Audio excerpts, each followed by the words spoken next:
Welcome back to Shonen Pulse. This is episode 24, and I'm your host, Yato. Today I'm joined with Nox as usual, but Oh, like I said, we got a special guest, someone returning, someone who, stepped away from the limelight and the microphone and all that stuff. The boy Papa Traffy is back in the building. Traffy, what up? Yo, what's going on?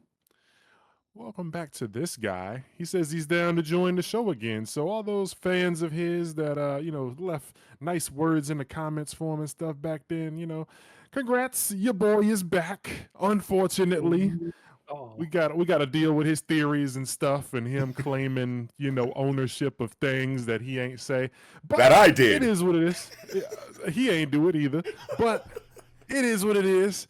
On this show, we talk about 9 different manga, including Chainsaw Man, Centuria, Dandadan, Gachiakuta, Shangri-La Frontier, Ranger Reject, Ichi The Witch, ASStro with a capital ASS, Royale, and Kagurabachi. If you are not reading any of these, you are probably a loser, and to make your life better and your teeth whiter and your muscles bulgier and your wallet fatter and all those good things, you should check out all of those stories. I mean, subtract ASStro Royale, you'll probably be fine. Yeah. Throwing some shade on it in the intro, but it is what it is. Nah, fuck If you that. know You might lose a couple inches off your meat reading that shit. It's best to just go yeah, ahead and get it out of here. go ahead and your beat probably inward now reading that shit. But yeah, we read 9 things. We talk about 9 things on this podcast. If you don't read them, whatever, you're a loser. If you do, you're great. If you know people who aren't reading them, they're losers, and you should help them be great.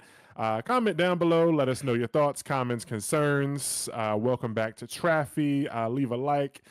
Subscribe if you aren't for some reason. Maybe you're a loser. But anyway, we're going to jump into this here Chainsaw Man, baby. Chapter 198. It's Fammy.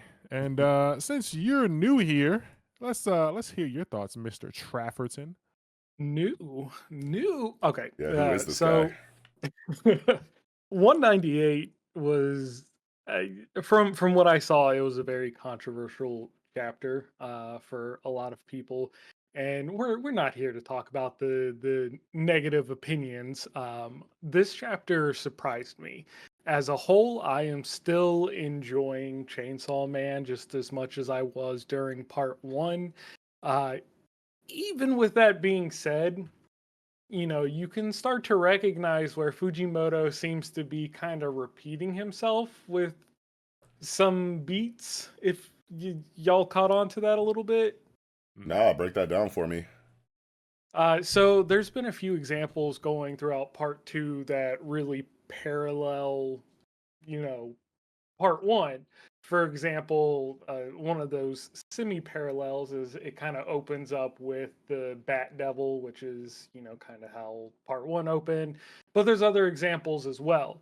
And in this case, you have someone who was a friend of Dingy eventually turn into this big bad devil that's the main villain. So in part one, it was, Makima being revealed to be the control devil. And now it's Fami being revealed to be the Death Devil. Oh, sure. And so there's a lot of like story beats that are repeating, but it seems purposeful, which is why I don't think it's necessarily a negative thing that it's being done. Yeah.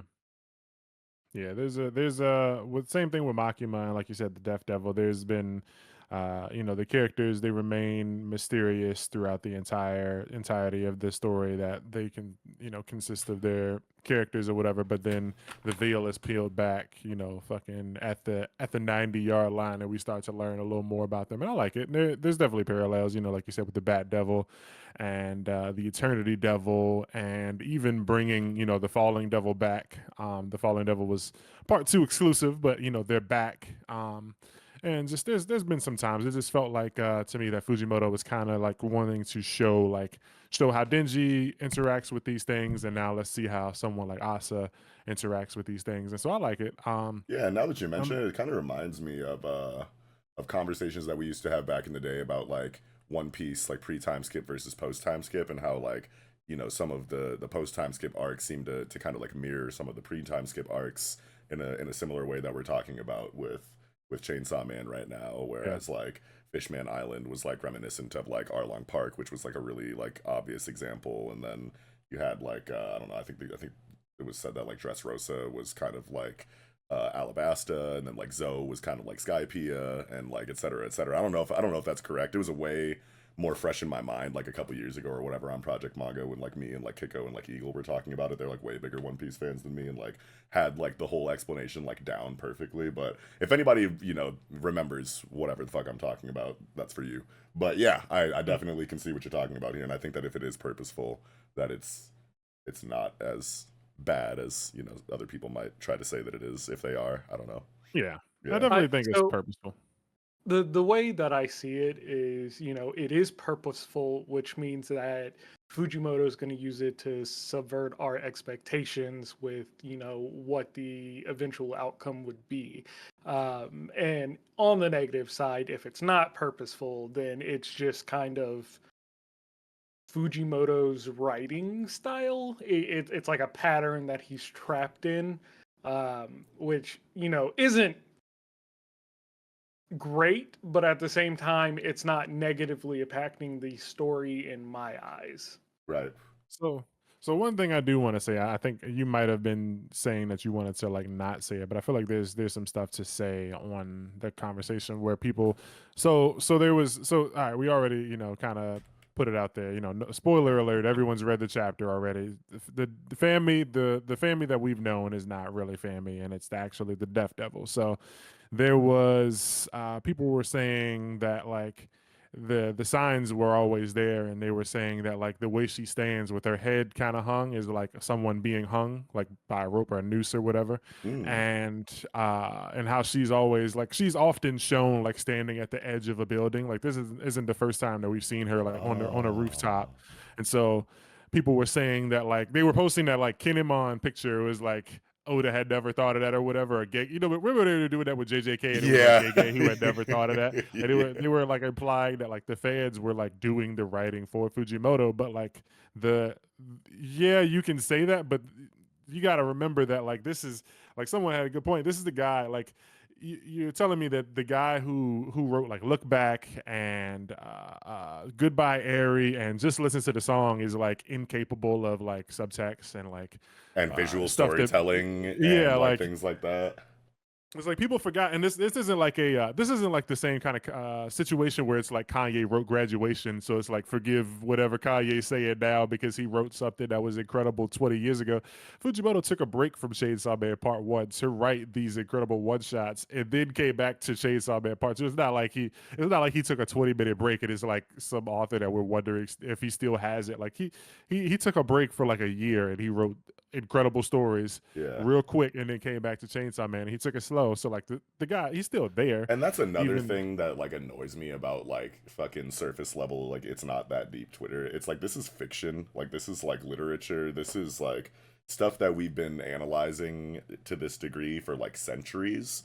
You know what I mean? Like it doesn't really matter which medium it is, whether it's like novels or movies or television. Like people have been like trying to interpret subtext and like visual storytelling and symbolism and like all kinds of other shit in these stories for like a really long time. Like go try that it's not that deep shit over in fucking like film Twitter when they're dissecting like Quentin Tarantino or Alfred Hitchcock films, and like watch how fucking quickly you get cussed the fuck out because like this shit is real in a lot of these stories, like whether it's spoon fed to you or not. Like there's a lot of shit that authors purposely hide in different areas of their writing or art or whatever because it's fucking fun to try to see your audience interpret that shit and connect those dots and whatnot. So like trying to say like because it wasn't blatantly, you know, admitted by the author that they made a certain storytelling decision, so therefore it's not true and you're ghostwriting for them is just fucking lame.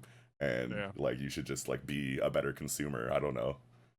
And like that was the whole like point of that, the one shot, just listen to the song where like did you guys read that one? Yeah, yeah, I've read all of them. Okay. Well, I didn't read that one. I did so that Goodbye one Airy and I did Look Back and I did that other one about like video games, I think. just listen to the song was literally like what we're talking about. Like the main character, he was in love with a girl and he wrote a song and like recorded it and he like showed it to her, but she wasn't feeling him. But like I can't remember. I think she like showed the song to somebody, like she played the video for them, and then like everyone in the world started like hearing his song, and they were like interpreting it different ways, and they were like on some shit like if you play it backwards, you know, a ghost will appear, and like they were like maybe he's talking about a cat, or like they were like thinking they were going like so crazy with it. Like his song had gotten like millions of views, and people were like taking their own making their own interpretations out of it, and like at the end of the day, he was like, I just wanted people to listen to the song, and like, you know, just it was a simple song, but people were making it way more than it was, and it was just a love song for the girl, and she didn't even like fuck with him at all. But Uh, yeah, it was crazy, but it was just, you know, it was basically this whole situation where it's like, you know, people are doing the writing for him and shit like that. But yeah, I just wanted to touch on that because I think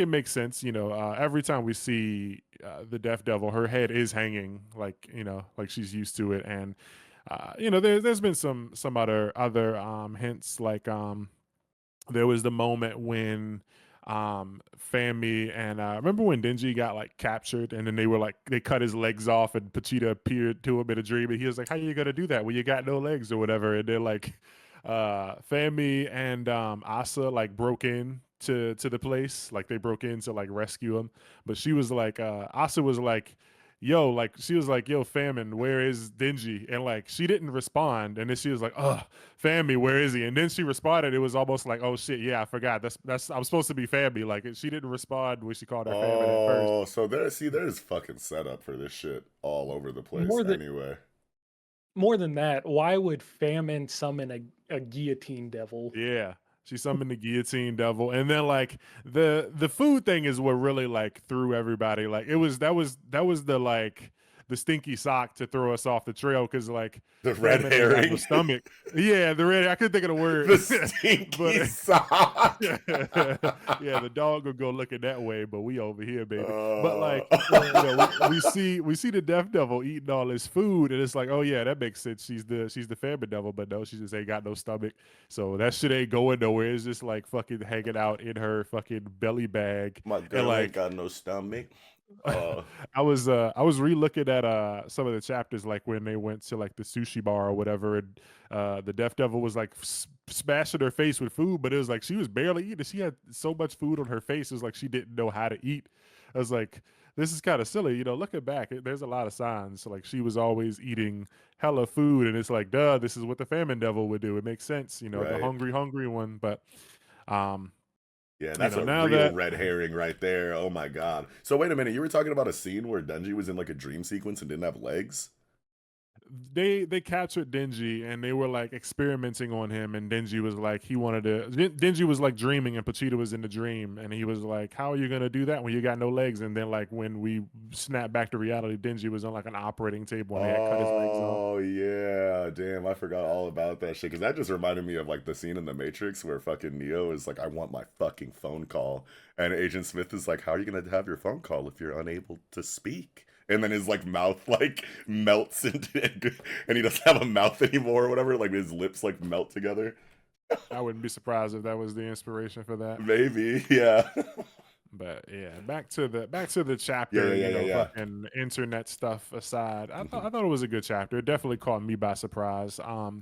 I was you know, reading here, and when she's like offering, not offering, but yeah, she's, you know, pleading for her life and stuff. I'm like, okay, Death Devil, still kind of silly, thinking that it's the Death Devil, and fucking chainsaw dude is just, you know, he's spitting to her. He's like, we see through you, Deaf Devil, and all this shit. And she's like, you know, she does it. She's not the Deaf Devil, so she can't really say shit. But she continues. She's like, he goes, did you absorb the lives of the ants? And she's like, yes, I'm the one who absorbs life. She who saves people from their suffering via death. And it's like, okay, this is Deaf Devil. This makes deathly sense.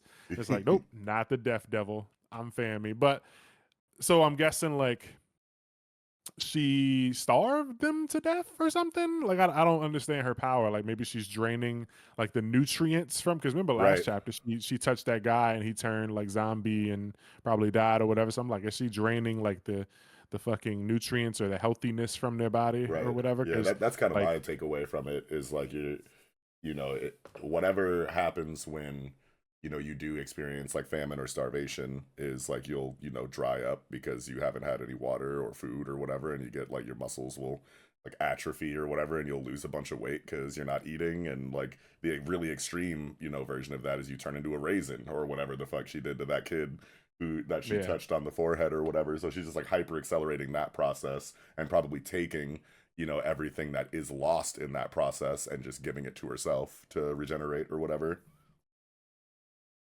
Yeah, Right? it's very That's got to be that's what what I it think so, is. yeah. Yeah, Yeah, I think so. in a similar way to Dingy consuming blood heals him from everything. Right. Yeah. And if you look at like X-Men comics, for example, like characters that have been, Apocalypse's horsemen of famine, kind of like have power sets that have operated in similar ways. Like if you look at like Rick Remender's like Uncanny X-Force and like the very first arc, the Apocalypse Solution, there was like a four horseman situation where famine like pretty much did exactly that. So it's Yeah, consistent in fiction. yeah. Yeah, I just wonder, what more she's going to be able to do. And it was like, the Deaf Devil, she like I wonder how true what she was saying was, because back in the day when she first summoned the Falling Devil, she said that like I was trying to starve, Dingy and Asa or whatever, so that I can control them because I can control people who are starving. So I wonder if that's actually a power of famine. Um, or if like she was just making that up to go with her lie, because like she's been carrying this lie for a while. And I remember there was even a point where I think it was the deaf, not the deaf, but the War Devil had said something. They were like, yeah, I haven't seen my sister in a while, so I can't really remember how she looks, because like you would also assume like, hey, this isn't what the Deaf Devil looks like. You probably or Famine, like Famine's a crybaby or whatever, but like the War Devil hasn't seen her in a long time. Or maybe it was Nayuta that said that, but either Nayuta or Yoru had said that they just couldn't recognize family because like it's been a while. So like the breadcrumbs and shit were definitely there. He's been sprinkling in a little teases here and there. Right. Yeah, so the other big part of this chapter is this fake Saw Man being quote unquote the Justice Devil. Fake Saw, man. Because we saw the Justice Devil get slaughtered. It was the big slug thing uh, during the Falling Devil arc. So we know Yeah. that the Justice Devil is dead. So whatever's been going around wasn't the Justice Devil that was doing it. Oh shit. Because I think me and Yato had like a conversation last episode about how someone had said that there aren't any Justice Devil contracts anymore or something, and how Yeah, that I think seemed that seemed to have been incorrect because he was clearly, spouting in his dialogue about how he's justice or whatever. I mean, as long as like it's not eaten by Chainsaw Man, it could come back. But like, yeah, somebody in the comments was saying that like something about the Justice Devil, what we're being told is not true, and that like it was actually the Fire Devil all along or something. I'm still unsure, and it's kind of foggy. So I'm just gonna need to fucking put my seatbelt and wait for Fujimoto to take me to where that deliver that information to me himself, Right. like a I explain like know, I'm five type shit. I Uh, know, Fujimoto is he has a plan for it. oh yeah, However, the idea that it's like the Fire Devil, it's kind of weird because like in any of the designs in regards to why would a Fire Devil be able to like have these spawns that aren't necessarily related to fire? yeah. I don't know. It's just if I could find like some middle point that's like, hey, yeah, these designs are like the amalgamated flesh of a burnt body or something.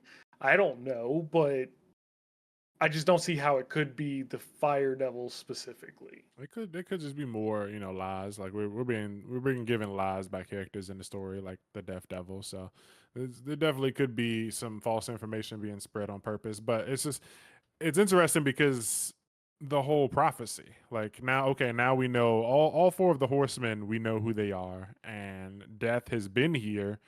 But like, is she really trying to prevent something, or like, what really is going to happen with the Nostradamus?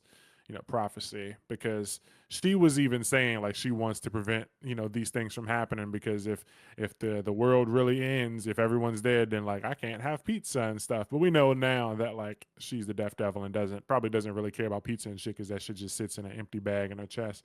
But like she's been here, so like what's the deal with the prophecy? And like I don't know. I'm just waiting. There's a lot of things I want to know. And like uh Fami says, big sis, if you still feel anything for mankind, then die right away. So like that tells me that she definitely had feelings for mankind. And it reminds me, like it brings me back to a theory I had a while ago, where I was saying like I think the death devil might have either been in love with someone and killed them, and maybe they want to die because the concept of death, stole their loved one from them or something, but something along those lines. But like she apparently care. She used to care for mankind, and she got rid of all her organs and tried to die but couldn't. So I mean, something would have to lead her to that point, and I feel like maybe she loved someone, or something died, or maybe she just didn't want things to. I don't know. I can't really theorize it right now, but like for some reason she wants to die. So, going off of the direction you were going with there, uh, maybe she does still care for mankind, and she does want to see mankind grow and proceed. But the problem is that she can't die. And I think that could lead back into why this is a part of the Chainsaw Man story. Death wants Denji to eat her, or Pochita to eat her, so that she can die, which would then, erase the concept of death.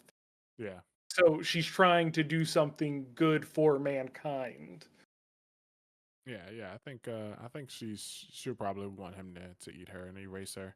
But just like, why?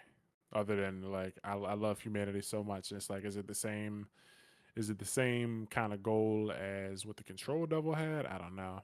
But yeah, Could there's see if so just a prediction if it goes down that route, uh, you know, the Death Devil still cares for humanity, but she has also gained some humanity of her own living amongst them.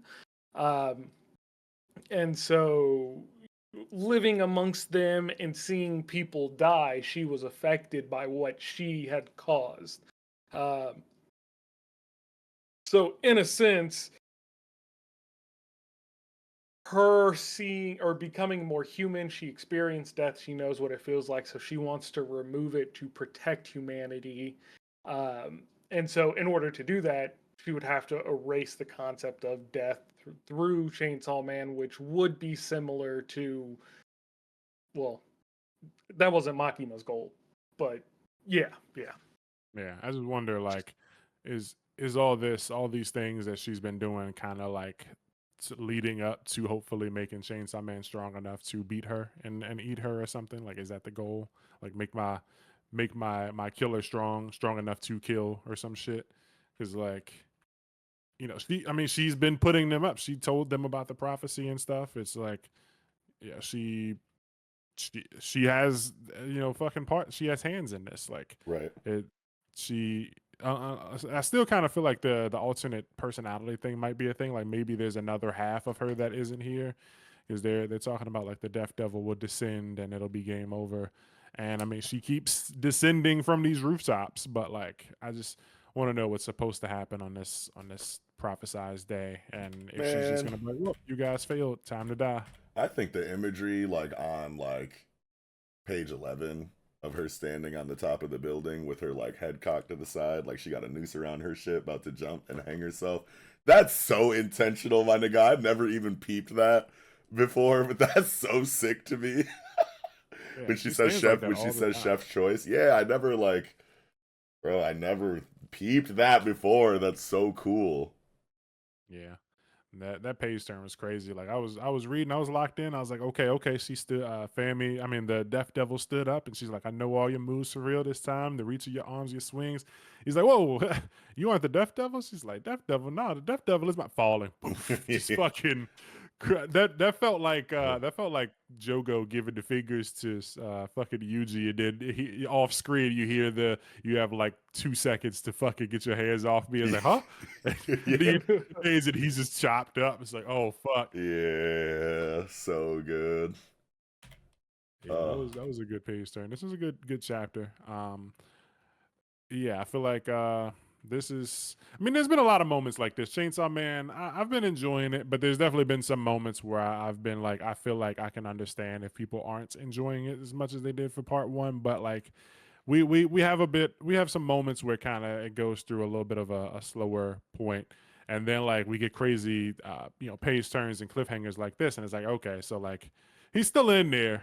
He's just it's just a different pace, and I mean he purposely moved to a different magazine so he can do like these different things and have a more flexible schedule. So I think everything he's been doing is intentional. It's not like fucking. It's not just like lucky writing or whatever, or people writing for him. But I like the chapter, and I'm ready to see what happens tomorrow, or if you're listening to this, what happens today. Oh, we do get another chapter tomorrow. Yeah, April 8th. Butterscotch, yo. Oh, Yeah, so people listening to this, come back and let us know. Well, don't comment on the newest chapter. Obviously 199. Oh, well, yeah, bro, we're about to be at chapter 200. We got Uh-oh. two. I didn't even like think about it. That's a milestone. Like, yeah, I saw 198, but we're at a milestone, baby. Dang, so wait a minute. That So means that we're over the number of chapters in part 2 that part 1 had. Because yeah, part part 1 one ended was at like 97 or something. yeah. yeah, So yeah. yeah, Yo. we're 101 more chapters now. Huh? So we've been over by Oh, yeah. yeah, Ain't that yeah. math? No, not 101 more chapters than part 1. We have Wait, like what? yeah, right? Because if 90. what's Oh, okay. Nah, yeah. like 5 more. Yeah, 5, yeah. Okay, I'm tripping. What is Okay, math? yeah. Math is hard and it's late. Yeah. But I think I got nothing left for this chapter. You got any more thoughts for it, Traff? Nah, I'm good. Knox? I'm all squeezed out. All right. Money is worthless. It's just paper scraps. Its value is merely an illusion performed by the government. That's Chainsaw Man chapter 198. It's Fammy. Now jumping into Centuria chapter 48, Resurrection. Traffy, why don't we let you go ahead and speak your piece on this one too? All right. All right. So it's been a while. And so I just want to make a few statements before diving into this chapter. First off, about Lucas, I was right. Huh? You were dead Kind wrong. of. No. Nah. Kind of. Hold on. So First episode back and I you on this figured. bullshit again. Can't let him No, do it. no, no. I figured he wasn't who he said he was. Oh, And here we I go. said he was a traitor. He's not a traitor. He was supposed to But be. his whole backstory where he's the son of the king, he should 100% be a traitor. But I will take the L on that because he's helping them even if it is for the sake of the king. I don't know.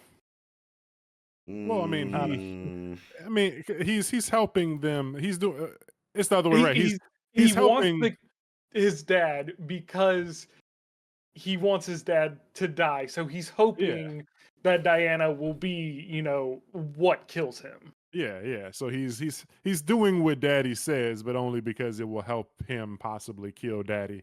So Yeah, yeah, it's in his best interest. yeah.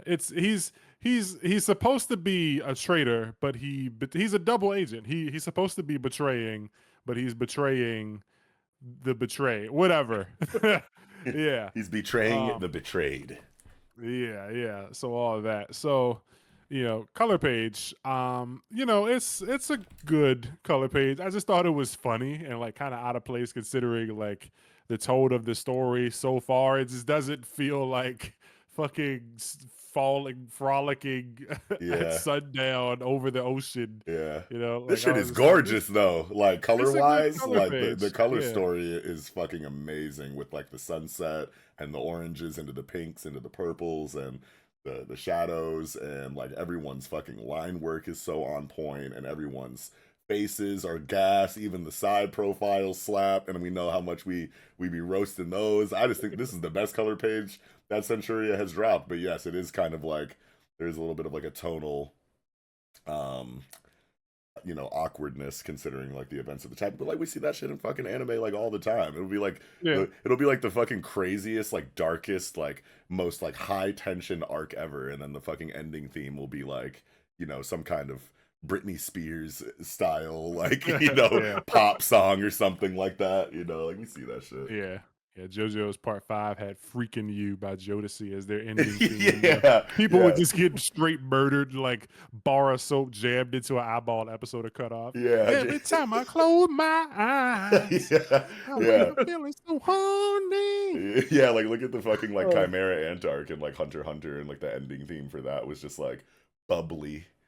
Yeah, yeah, this shits Uh, do be just silly, yo. I will say you were giving it points, but I gotta take points away Huh? because Gravity is not doing what Gravity's supposed to do. Oh Why? hell Why? Just no. just with the eyes. Like I feel like Lacrima is fine because she's got like her hand, keeping her like her clothes down. I feel like TT should probably be doing the same, but like TT's eye is covered by hair, and one of Julia's eyes is covered by hair. I feel like their hair, if they're falling, like the gravity and the wind and shit, like their hair should be up. I should be able to see both of TT's eyes, So but what if this is at the peak of their upward momentum, and like no. some characters have started falling, other characters are still like just about to start falling? What if this is just the perfect picture moment of like some of the like they just got to the top of their trajectory off the trampoline, and like it's just that awkward moment where some people are falling and others are still kind of rising. You know what I'm saying? Like,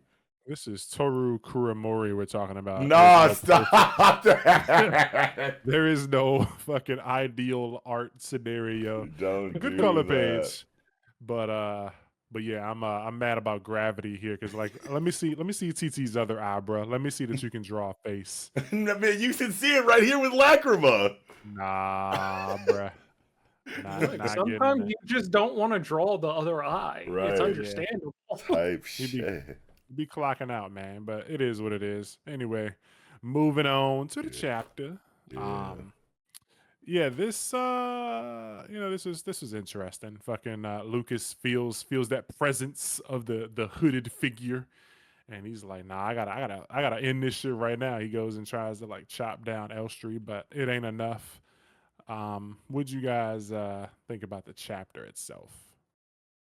Lucas is still being a beast. Like Yeah. Lucas is him as fuck. he's just unbothered by anything. No, he's And bothered. This is the chapter where he is bothered. He's like, hold on, wait a minute. yeah, This yeah. motherfucker is serious. Like, if anything is gonna go wrong, it's gonna be this black hooded, Timberland footed ninja back here on some fucking Berlin footed. crazy, like New Yorker crash out energy emanating off of this omen of death. Yeah. Okay, sorry. It's Julian who is unbothered this chapter. Yeah, Julian. Okay. Julian is on timing this in the chapter. zone. Yeah, this motherfucker Julian- is dancing on these niggas, bro. Yeah, wasn't one guy like we got him or something? Oh yeah, the werewolf nigga. He's The like, meat-headed "You idiot. desperately Yeah. you dig yourself. Who said we couldn't win? Silly prophetess is like, You bro, we're stupid bitch. You got fucking rocked with the left hand and your arm got shattered in your werewolf form. Eat a dick. You don't know what the fuck you're talking about. I can't Bro, wait till this- that nigga die. This one-handed fucking aura barrage he's throwing. Y'all, I was like, bro, he's just one-handed throwing these shits on page 12. Yeah. He's just throwing many hands, just one hand over and over and over. I was like, okay, this is I love how wrong we were about them because like Nox swore that the dragon chick was gonna put up a fight. Yato was saying the like Chun-Li chick was. Everyone was interested in the two brothers who could apparently turn into werewolves. Yeah, and they just And got then one of the brothers evaporated. they're getting just getting tossed. dog walked. Man, this motherfucker, the last brother alive talking all that shit and then got fucking punched through his guard and shat blood. I'm so fucking dead. This kid sucks. He's Yeah, if been you get so... punched in your arm and your arm bleeds, like, bro, what? How hard did a Oh, nigga is hit that you what for it your? is? Oh. Bro, I don't think he's shitting blood, bro. You say shat blood took that shit seriously. I thought this nigga Julian stole off him and he blocked it and was like, ugh, and then just like shat his Blood pants. Nah, bloody Dr. Pepper, yeah. Oh my god. Man. Oh shit. Okay, Maybe like the side of his body, but like it looks like to be like his elbow is like busted or yeah, something. no, Like it's like totally what it darker. is. I'm an idiot. I just like it's just like the way that he's drawn, like his arm is like right over that area. So I'm like, He is drawing like a dog, rubbing his asshole on the floor. Yeah. He about to like scratch his butthole on the fucking bricks. Oh shit. Yeah, nah, this is Oh god. crazy stuff. And Julian's doing all this one-handed, and then he gets the other hand fucking. I can't remember he's gonna lose this other arm probably, maybe. Yeah, he got But spiked in the left arm. But see, like what Julian needs to start doing is he needs to start doing this Ajin type beat. I don't think he would because like he really cares about all of the souls that are like kind of like making up his power set or whatever, all of the slaves that whose lives that he has access to. So like I don't think that he would ever be in a situation to where, and I'm not saying that it could never happen. He just probably won't, you know, he won't be in a hurry to try this strategy. But if he is ever in a situation where like his arms and legs are like incapacitated or something like that, but he still needs to fight, he could just like kill himself real quick to reset his body and like lose a soul or whatever, just so that he can like continue the fight. But if that's the case, then he'd probably just let whoever he's fighting kill him real quick just so that he can come back. I doubt he would ever like boom himself just to get like a physical reset like that. But I was just thinking about Ajin in this fight and how I'm like, damn, bro, they got his other arm too. Bro needs to hurry up and like smash his brains out like against a boulder or something real quick and punch get those his own head arms. off. Yeah, get those arms back. Yeah. Yeah, I Well, wonder. so the thing I'm curious about is, so he got hit with the nail that has lethal poison in it. How does poison react in his body? Because if he dies, it's not like the poison should reset.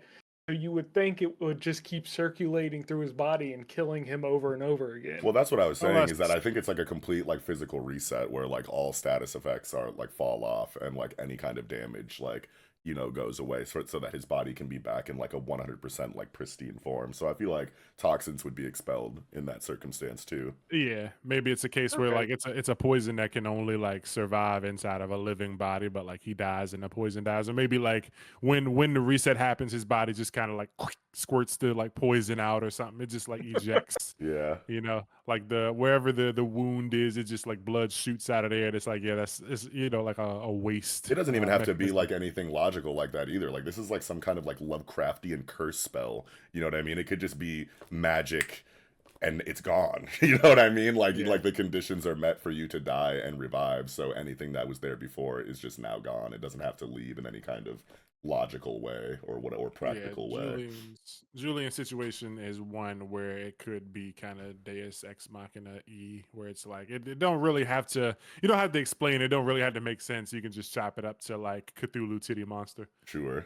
Yeah, but I mean, I thought this is a cool chapter. Choreography was so fucking gas in all of the Lucas scenes.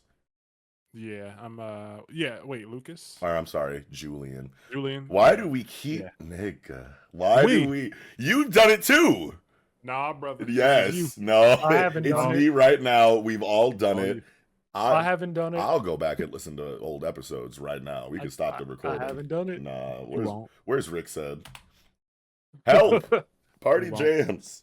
But I do like how like even though Julian is obviously, overpowering these guys, they still show a little bit of competence with Poison Needle Dude, doing the fucking bouncy needle thing. Like, okay, he's like, where is he aiming? And that shit just curves and hits him, or not curves, but fucking, I guess, just right angle, acute angle in midair to stab him. So that's cool.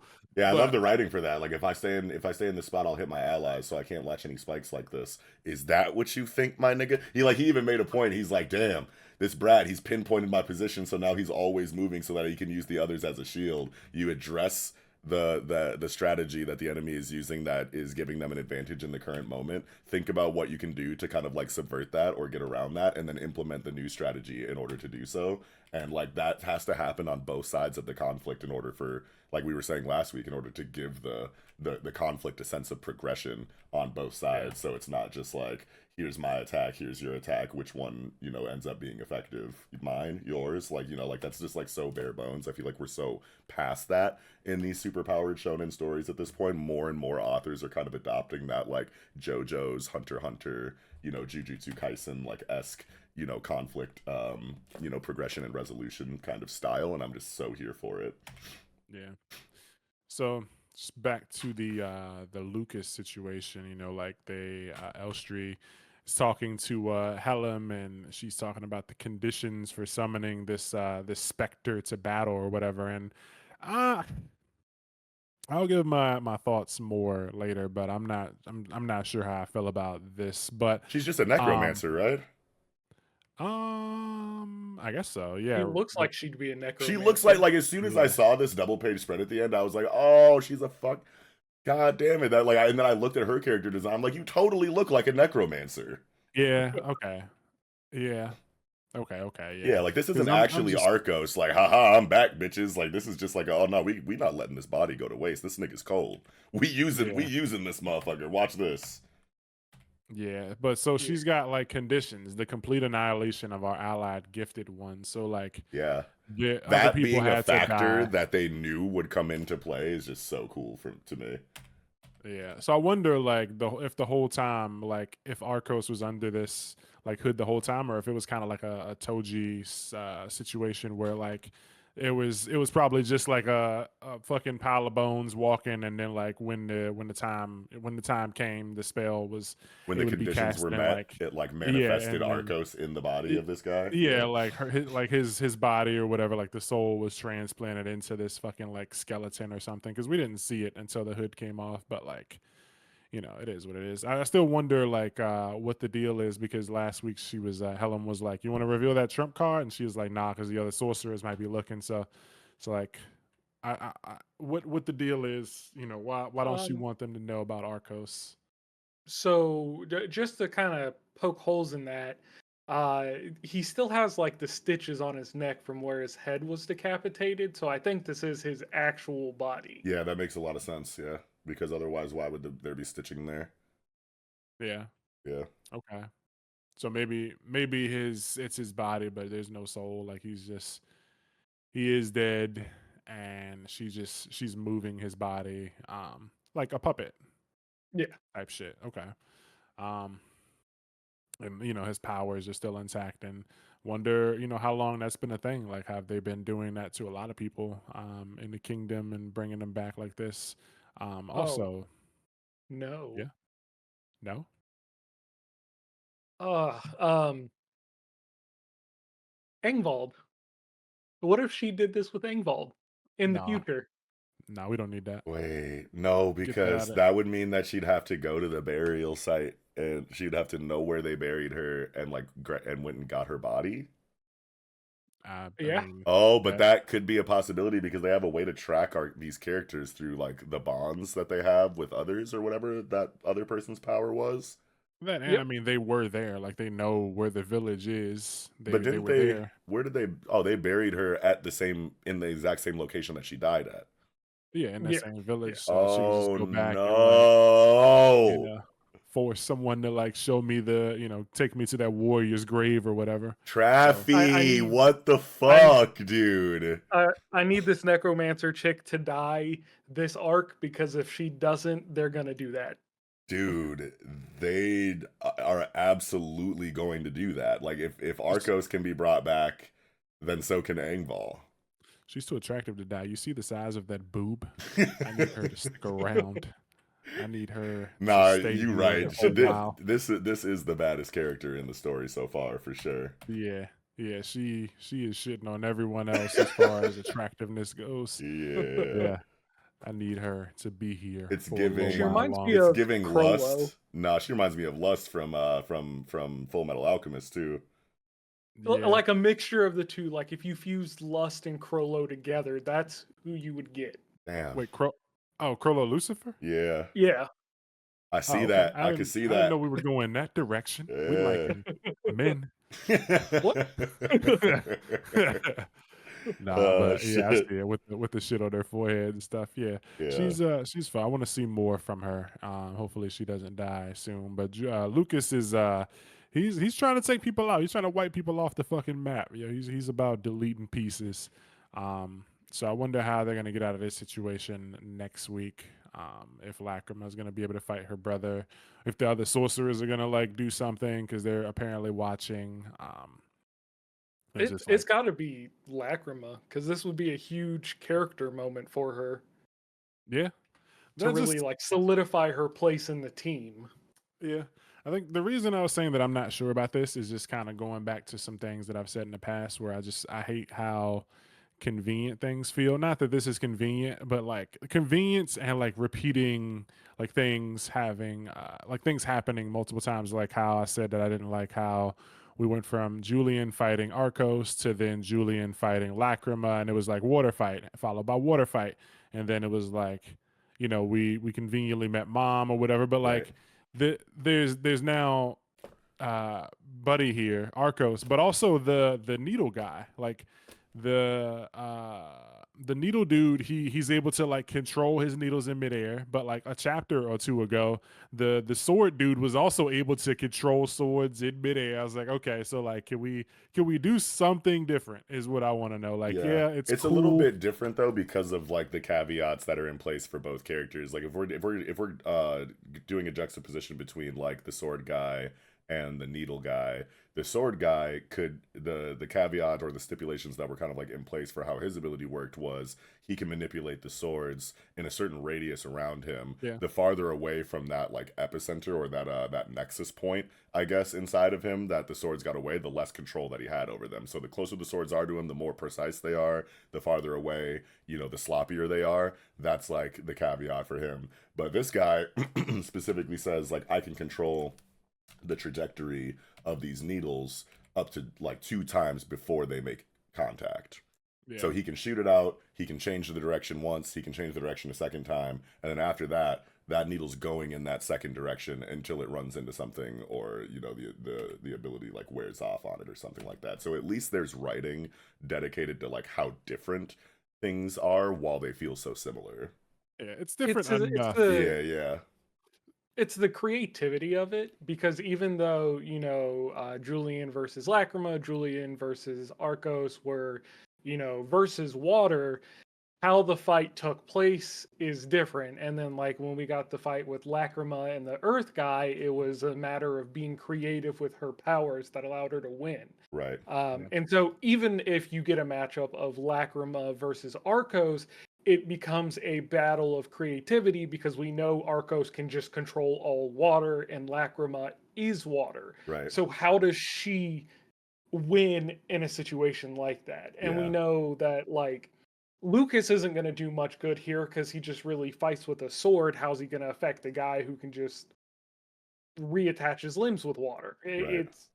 There's creativity to it, Yeah. yeah. Yeah. even So if it is the same concept. yeah, there's common denominators, but like there's also like a bunch of like outlier like factors too that allow for a lot of these like really creative branches to kind of like stem from those common denominators to make the fights like really interesting still despite the Yeah. similarities. It's different enough. It just kind of reminds me of like Fire Force, where everyone has fire powers, and you're just like seeing how these different, unique takes of fire will be spun to be different. So Right. you got like somebody made of water, like you said, versus somebody who can control water, and it's like, okay, how is this going to go down? Because I've already seen 3 fights against water users, so now I'm probably about to see a fourth one where it's 2 water users versus each other. But in this case, I feel like there's definitely going to be some people intervening. Someone, I don't think it's just going to be Lacrima versus her brother 1v1. Somebody's got to get involved, whether it's like the other sorcerers throwing shots at fucking Helm, or Diana fucking starts rolling her eyes back and speaking in tongues or something. Something I feel like is going to happen. I don't think it's just going to be a 1v1 and Lacrima gets shit on. Right. Um, but it could. I But mean, was that?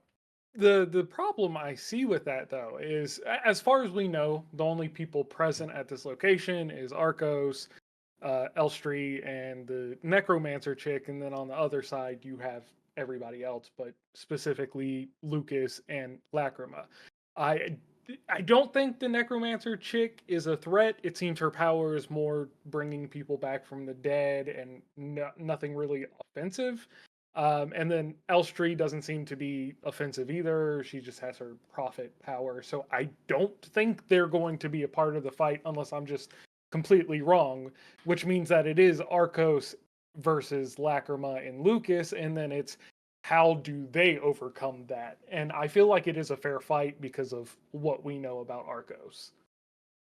Yeah. She was also just like two chapters ago. Elstree was worried just when Helen was like, I just went back 46. Quit fooling around. Why don't you pull out that trump card of yours? It would guarantee our victory. And she goes, no, the sorcerers should have been working with us, but at some point after we arrived, they left without a trace. I'm certain they're observing us from nearby. They'll launch some meddlesome attack at the worst moment.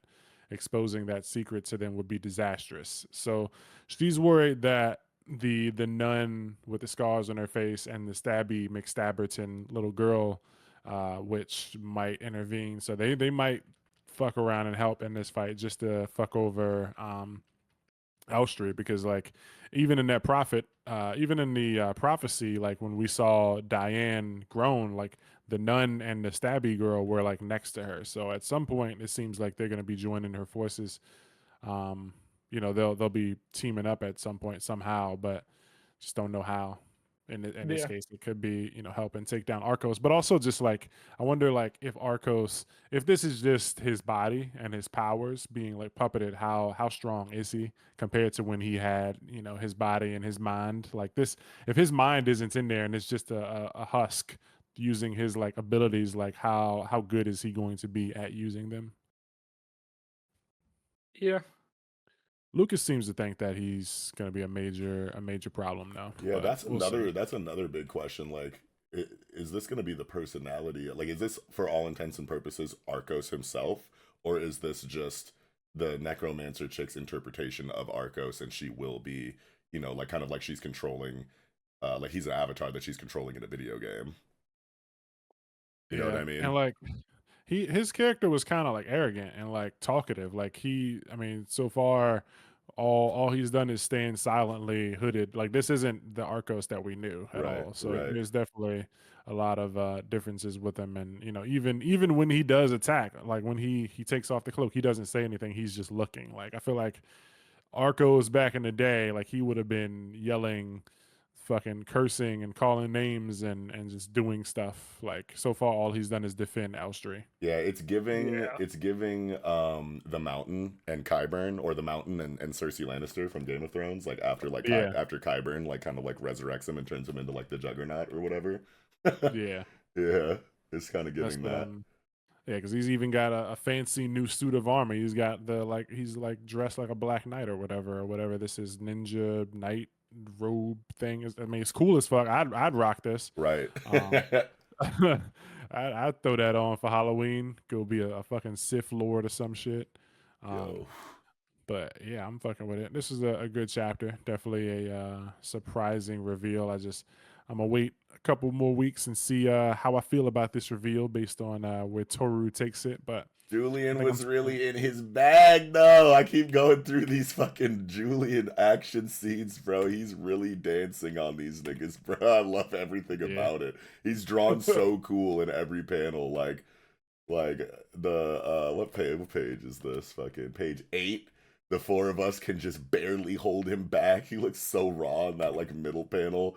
And then like page 9, like he's always moving so he can use the others as a shield. Like that's such a like dynamic and like amazing perspective for that panel with like all of them in front of him with all the motion lines and shit. Like this nigga's really doing it right now, bro. The yeah. fucking gum Gatling panel on 12 with the one arm. God damn, Julian's so cool. I Like can't he wait has been to.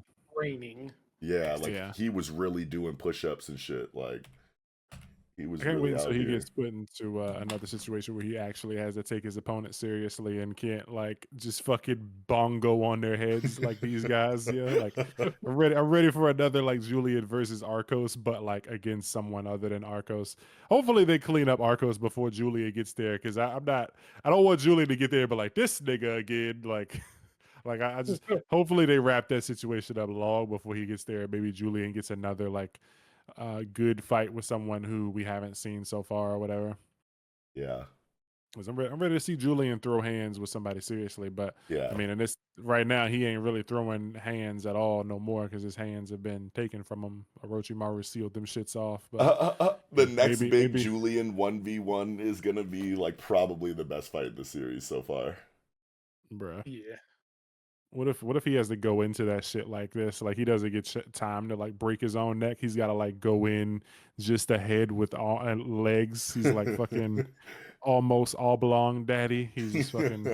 He's just he's Why did just I think of nubs. the oblongs too? Dude, I hate your ass, bro. Oblongs. He's no No. he's swinging his flimsy arms and shit. But like the thing is like I can't remember. Do they if they don't know Julian's power, then like he could be his battle play could basically be like to kill the enemy and like take their hits to find out find out what they do so that he can kill them, and if they happen to hurt him in a way or take away something from him like his arms, fuck it, I'll just rush you so that you can like headshot me and then I'll just come back to life. I know your fighting style now and I can just kill you. Yeah, he So doesn't seem to be, that like careless with the lives that like make up his power set or whatever. He seems to like really care about all the slaves that like sacrifice themselves for him. So if he did employ that strategy, I know that Toru Kuramori will, throw in some kind of like internal monologue, like inner domain, like space, like with him and like the souls, like kind of like writing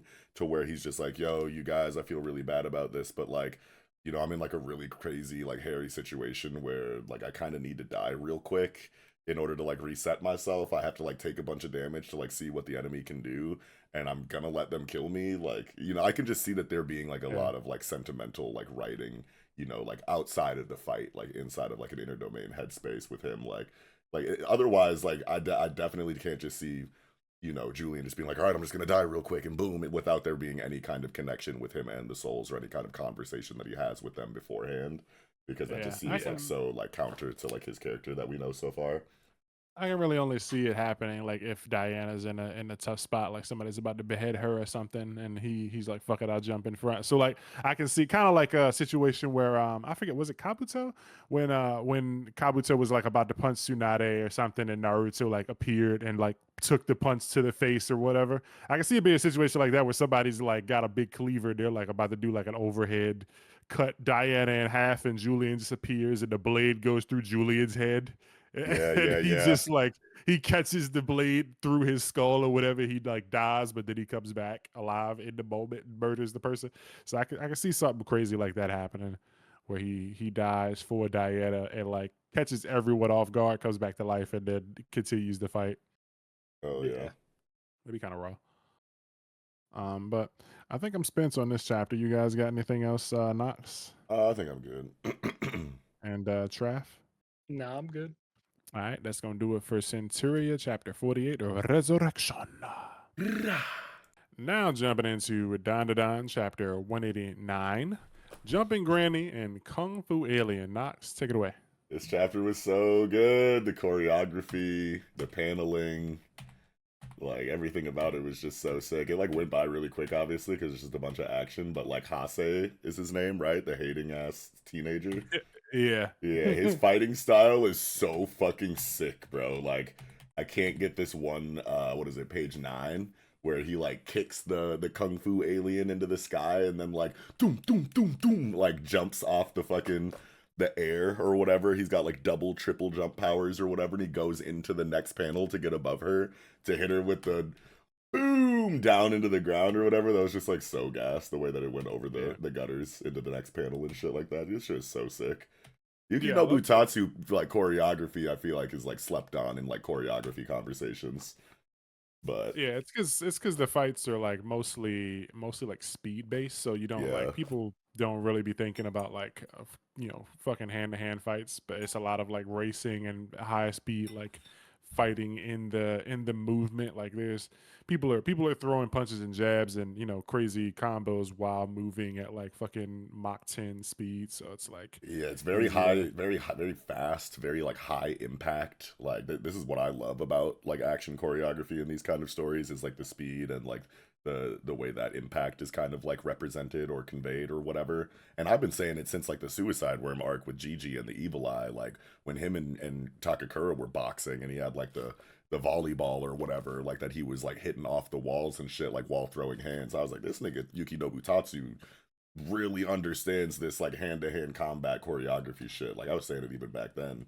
And it's yeah just like still been gas. Like all of the Granny Seiko scenes, like whenever she fights, is always like really high level choreography as well too. Like when it comes to like the powers and shit, you do get a lot of like double page spreads where it's just like an attack that's drawn beautifully, but it's just like just one big move or whatever. But in scenes like these, like the motherfucker is very on point with the creativity of combat, in my opinion.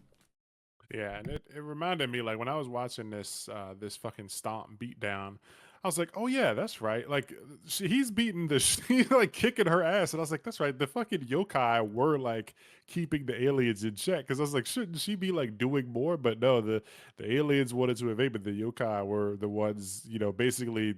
They're the rock and the yokai and the aliens are the scissors. Right. So he should be able to, beat her ass. She's strong and skilled and shit, but like there's clearly A a gap food in chain. power. Yeah. Yeah, yeah. And so like The the the what? gap in power feels weird though, because it's like when Okarun got Turbo Granny, he had to train to like use her, and even then he could still only, super speed or go all out 2 times a day.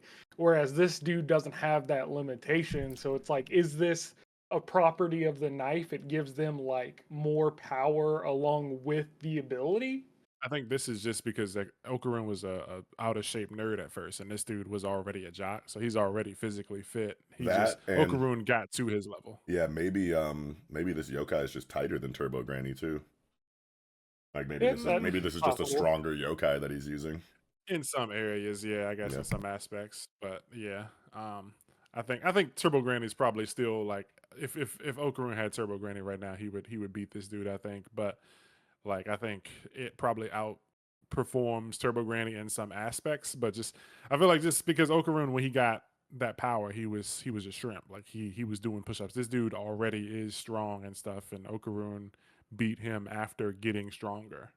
So Yeah. like Right. now Okaroon is like at a level above him, but he's still he when the story started, this dude was level 70 and Okaroon was level 30, and now Okaroon's level 80 Yeah. and this dude is he's level 75, but now with powers or whatever. So Yeah. the powers are pushing him 5-10 more levels above Okaroon in this case. But yeah, this is a really good chapter. Dude's beating ass, and I love that the alien even gets like she goes so far as to like fucking withdraw like her basket, like bite Okaru. Like I love when fighters get like super feral like that, where they're just like, fuck it, I can't like I'm kicking and punching it, fuck it, I'm gonna bite you too, bro. Like I'm Yeah. just I, She's I love really when serious about like this means a lot to her, and you can really feel that in moments and like decisions like this that Yuki Nobutatsu made to have her take the helmet off and bite him. It's like how desperate can I how can I show just how much this character wants this? And yeah. yeah, it's a feral moment like that. I really like that.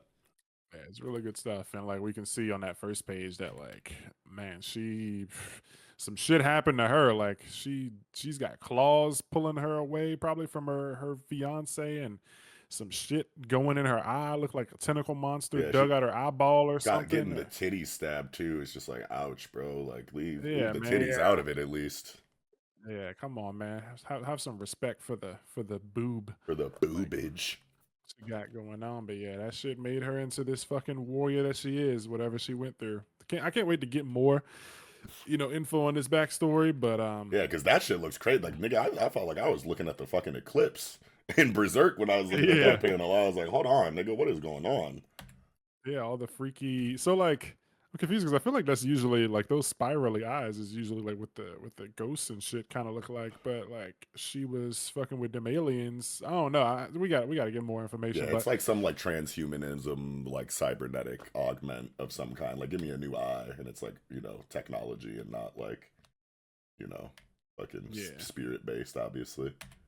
Yeah, for a second when she kicked Okaroon and he's like, I touched it, I was confused for a moment, but then I remembered it's because like Kenta told him not to touch the fucking nano skin because it would like change the shape or whatever. But like when he said I touched it, I was like, oh, did Okaroon do something? Because like the very next like two panels, it shows like the spirals around the like alien chick, and I'm like, oh, did Okaroon like fucking do some shit where he's like about to cause her like leg armor to blow up or something, but nah, he's just like fucked up the armor and gave an opening to her to like blow the armor to pits. Yeah, He I weakened it. I really like the setup for the story right now because just having Kenta and Okaroon post losing powers come together to have to fight, these two threats. I think it's a great setup for both of their characters. So we get to see Okaroon really take shape as a character without powers. I think he'll recognize, how strong he actually is, and then he'll be able to fight back a bit. And then with Kenta, this is pushing his imagination to see what he can make with the nano skin. And even when you get to the end of this chapter, it's like merging has made us weaker, and it's him coming to terms with what he needs to do to improve the armor bit by bit. So Yeah.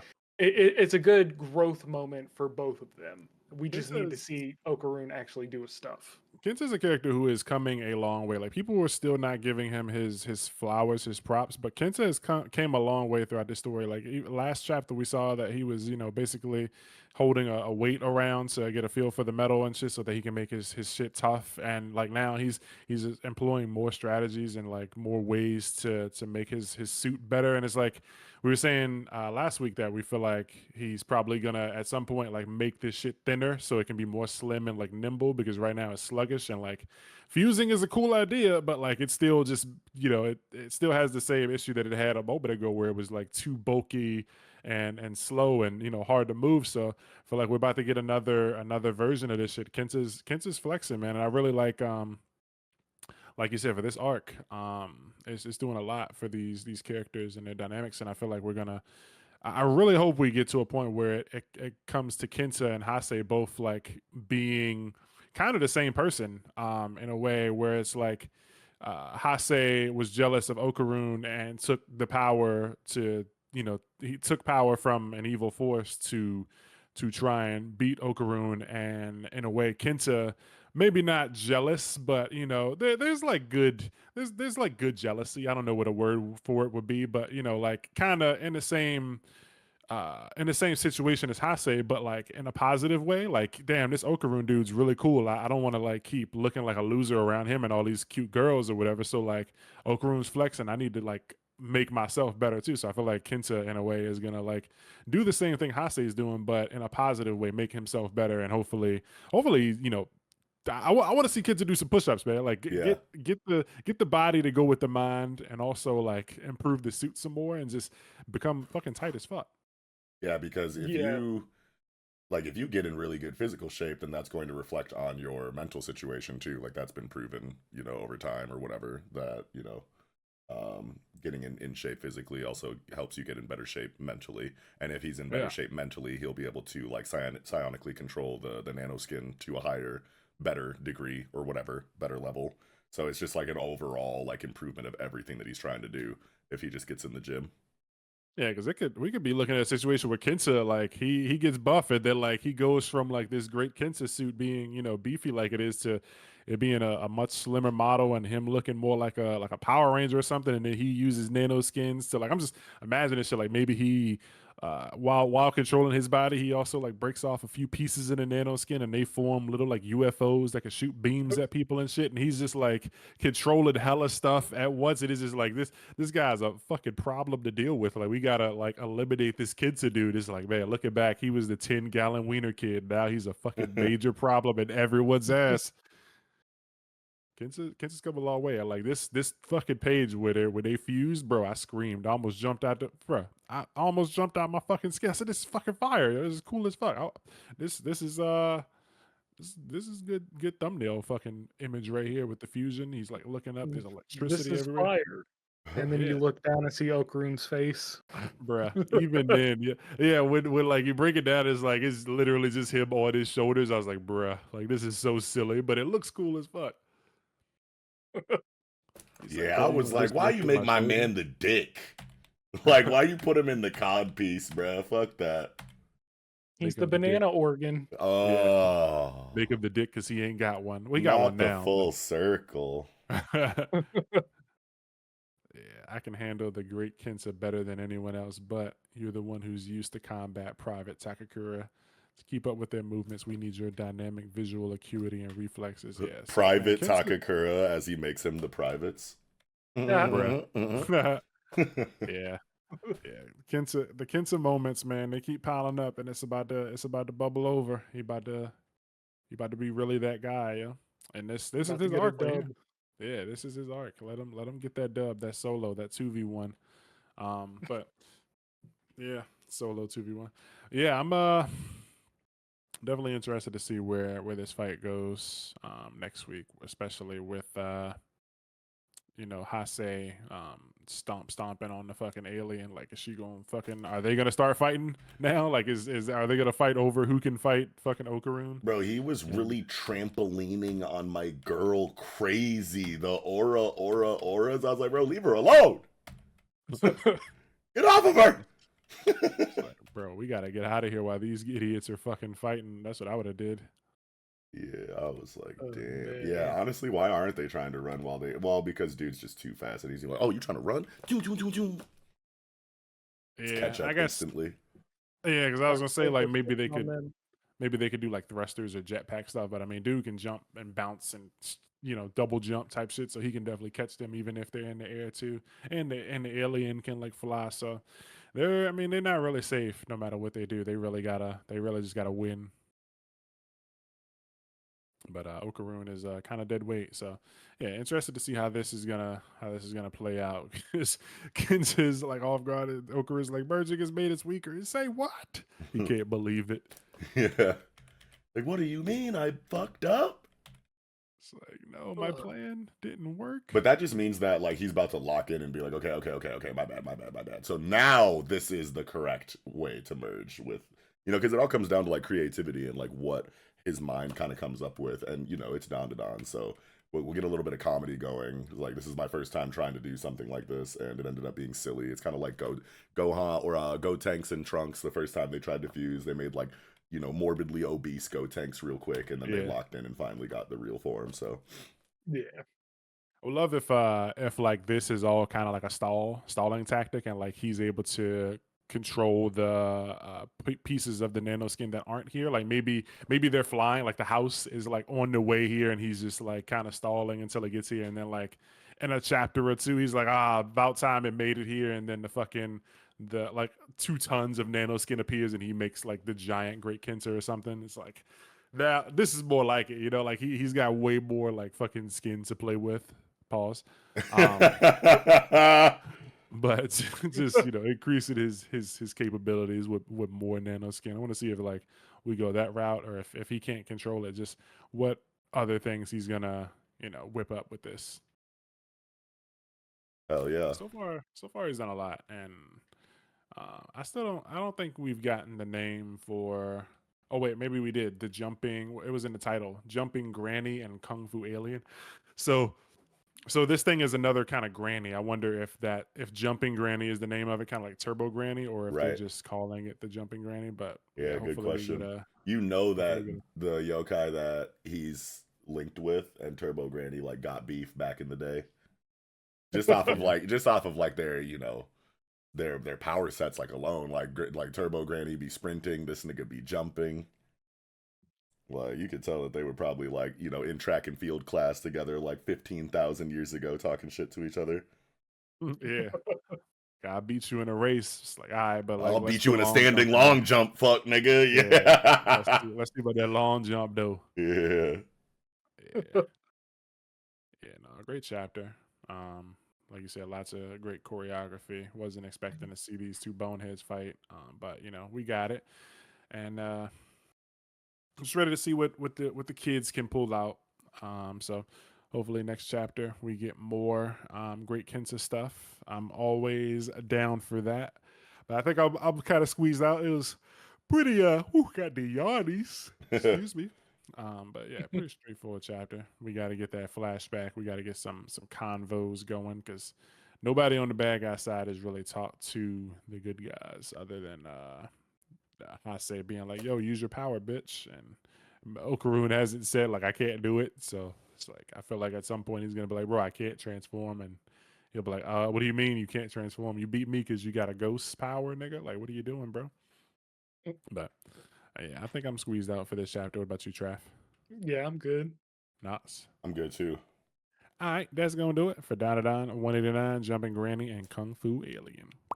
Now jumping into Shangri-La Frontier, chapter 216, Uncontrollable Motion. And just picking up from where we left off last week, Sanraku is continuing to play around with this Levin Hazard glove. I'm enjoying this, watching him learn and continuously run into this wall, do his whole Angry Bird thing. But, he goes back to the crib with the bunnies, talks about all the status hazards and, the intricacies with the new tech he's got and stuff, and Aramis shows up. What you guys thinking about this chapter? Fucking with it?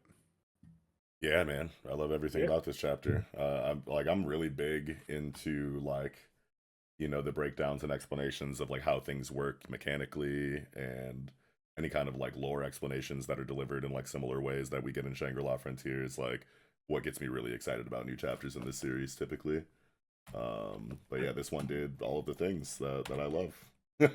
I think what's really cool about this chapter is you know what the point of the chapter is. It's breaking down all of his new equipment, and then as the story progresses out of this, like, I guess, training spot, when he's going on his next adventure, we're going to see him use all of these new pieces of equipment he's received in very creative ways. So, like, I don't think we're gonna see him using Blue Predator, Dispatter, and the full, accessory set together. Right. But I do think we'll see him use it as it's needed. So, he'll pull out like a shield to block something, or to maybe Captain America throw it at someone's head. Yeah, and then he'll Just, put it away, take out Blue Predator, attack, put that away, like throw on the cloak or something like that. But yeah. yeah, like it's definitely gonna be a while, I think, before he like fully assembles all of these items in one go. Because like one, that's just like not really his fighting style. I'm sure there will be an opponent that like like makes him go all out in that way. But in the meantime, we will get these kind of like spot applications of all of these new things in the way that Trappy's kind of saying, and the fact that we kind of like got like a little bit of an arena stretch of storytelling for him to kind of like try to get used to it. It's going to make the progression of his understanding of these items slowly over time from conflict to conflict end up making it feel a lot better when he does finally get a handle on everything. And then when it does eventually culminate in him being like, fuck it, I'm throwing all this shit on. Like that's gonna be like a really hype moment after everything that kind of builds up towards it that I've been saying. Yeah, Yeah. And go ahead. go ahead, Yato.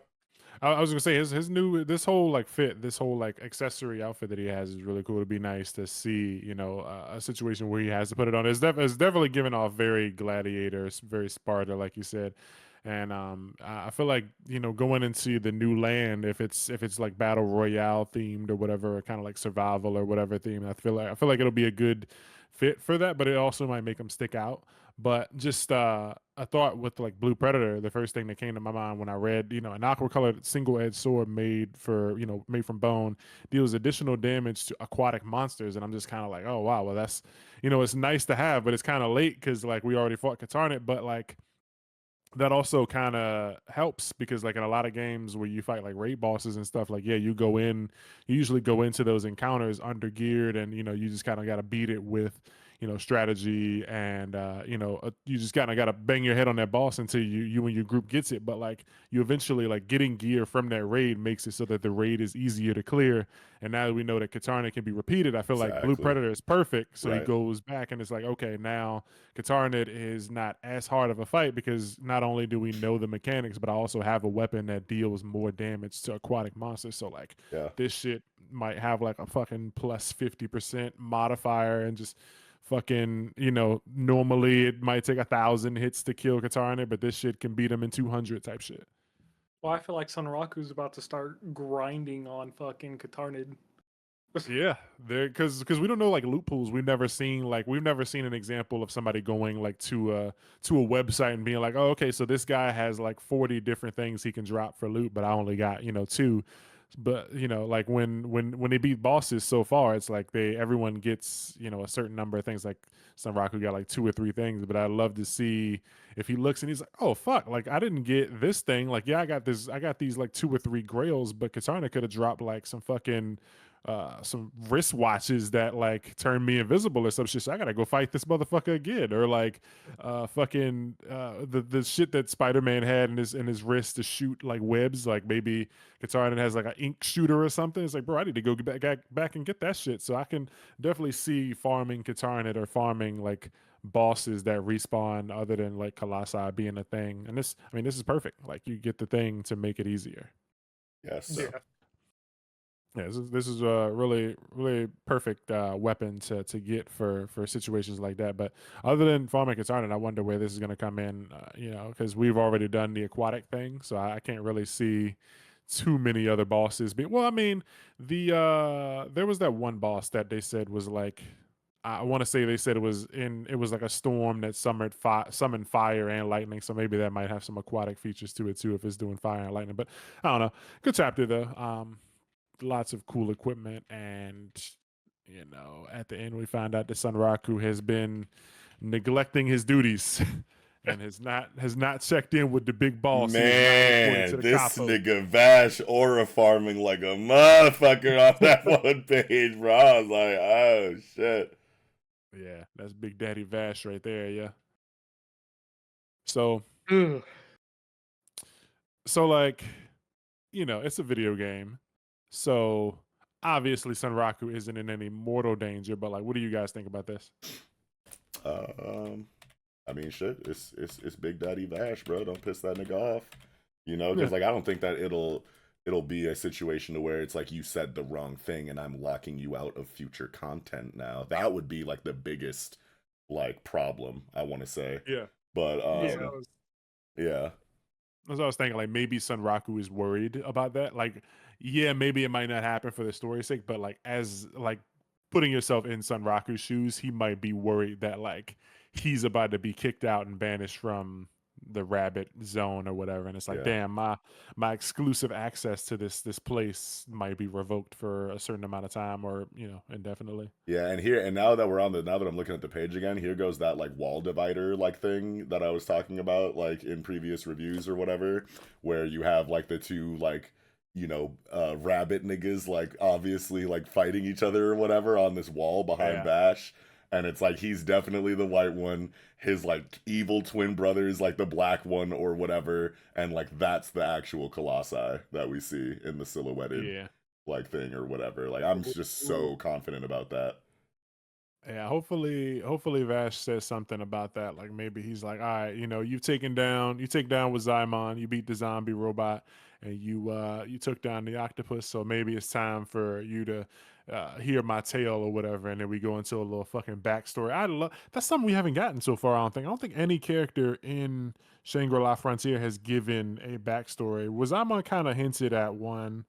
With the chick, I forget her name. And then Katarnit, there's the whole like history of the city and stuff like that, and we don't know like what's going on there. But like we haven't had a character go like, here is what happened to me, or this is why I'm missing an eye, or some shit like I Vash. mean, there was some backstory with Weathermon. Yeah, but it was I don't know. It wasn't like I don't think there was a lot there. I feel like it was. It doesn't. it doesn't feel like backstory for the character. It feels like lore for this game, Yeah, yeah, which yeah, honestly, I don't. I think it's a good thing, and I think it plays off of the subject of the story very well, because it's like either it doesn't feel like we're getting a direct attachment to these characters that we're reading about, but because the story is about a game, it's appropriate for the backstory of the NPCs to feel like lore more than it does an individual character. yeah. What was I'm on? It was more about like the divinity age or whatever. He was more Yeah. tied to like a time period that is fictional, but like with Vash being a character that they're on friendly terms with, it feels like he could have like a backstory and we could experience a cut scene or something. And that we need a cut scene, bro. We still haven't gotten the fucking cut scene. Right. We need a Yeah. cinematic, yo. Vash do do do do do do do. Like the next after the smoke coming out of his pipe needs to just like float up and the camera follows it and then we get like a play in the smoke or some shit and it's like this is a tale of two rabbits and a fucking a vengeance and whatever. I don't know. I need it. I need it. Probably won't get it, but I need it. Yes, sir. But Watch it be like Vash's wife. I mean, Vash got like 10 kids. He's got a So bunch of kids and they've never mentioned the mother. Yeah, what's up with Mom Dukes? yeah, because I got a meme that I'm ready to share, and it's Darth Maul with the lightsaber, and it says "I'm not a furry," and then he activates the other side, and this goes, "But I need to use that. So show me Rabbit Mom, yo, make her be Oh my fine. god. Make her Lola Bunny. Yeah, Ugh. do it, yo. Yeah. Bring out the Rabbit Mommy, Fuck Have her yeah. built like I don't know who. low Lola punny Bunny, legs, nigga. Yeah. No, or no, no, no, no. Have her built like Emma Frost. Emma Ooh, Frost. hold Okay, on. Emma Frost with bunny ears? Yeah. You making me feel things. Hold on. Snow Bunny Heaven. Whole new Nah, fucking meaning to Snow Bunny mind control. yeah, for real. Anyways, do we want to like get into like kind of like some of the explanations for Levin Hazard? Because Yeah, the way that he kind of like breaks it down was like really cool. So he was like, because he brought in that tarot card that I completely forgot he got from that like weird like hooded clairvoyant like alleyway mystic or whatever that in that one Dude, man. chapter. Yeah. Yeah. Yeah, yeah. But I was really trying hard not to say the G word there. But anyway, so you could tell I was like, Oh, yeah. But nah, like he's like, okay, so it's a debuff type damage, 50% every 10 seconds. At first I was like, hey, if it's just half my HP, it's not like it's gonna kill me. But then this guy gets involved too, the Fool Arcanum, and I was like, oh shit, I forgot all about that shit. Okay, so it cuts the skill recast time in half, so all of his cooldowns are 50% faster. But on top of that, you double any damage from any debuffs that are applied to me. And I kind of like want to go back and like look at that. I'm sure it's consistent. I'm sure this isn't just like Katarina and Ryosuke Fuji being like, no one's gonna double check that. Yeah, no, it no, has to yeah. have that has to be like what it said back then. But I just kind of like want to go back to that chapter and see. But yeah, so like damn, so it like 100% damage after 10 seconds. Yeah. That's fucking It just crazy. But his it fighting sounds style, like something Sunraku would do. yeah, like his fighting style like totally allows for that because like the whole point of him is to just not get hit anyway. And he has Yeah. ways that can like, give him health back. Like he has inside of the waxing and waning moon when he's below like, I don't know, 50% health or maybe even like a higher percentage than that. Maybe it's like 30% or less, then his critical strike chance increases. And then whenever he lands a critical strike, he gains health back. So like he has like that way to like regain health with the Levin Hazard situation active. So I'm sure that those two items will work in tandem in like a really cool way in later conflicts. So I'm excited for that. Oh, Yeah, remember wait, because no, he's gonna be moving so fast with double waxing waning blades, bro. That's gonna be so sick.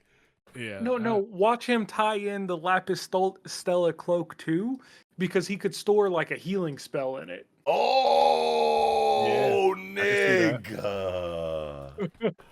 Yo. Sunraku is coming up. Like that's one thing I really appreciate about this is like this story, like there's a lot of things that like get added that like are easy to forget about, like the full Arcanum card, and it's like they never forget. They don't They bring forget. that They stuff up. bring that shit They br- back. It's always they bring relevant. it up. That's what Yeah. like goes into like why Shangri-La Frontier is so special as like an MMORPG or a video gaming manga is because like never before in any of the video gaming manga that I've read, and once again, not like I like look for these and read a bunch of them or whatever, but like the feeling of getting new loot in this manga is very like close to the feeling of myself getting new loot in any video Yeah. games that I fucking play. And for it to bring me that close to like, oh, I'm playing Shangri-La Frontier actually, as the reader, I think that that's so special about this story.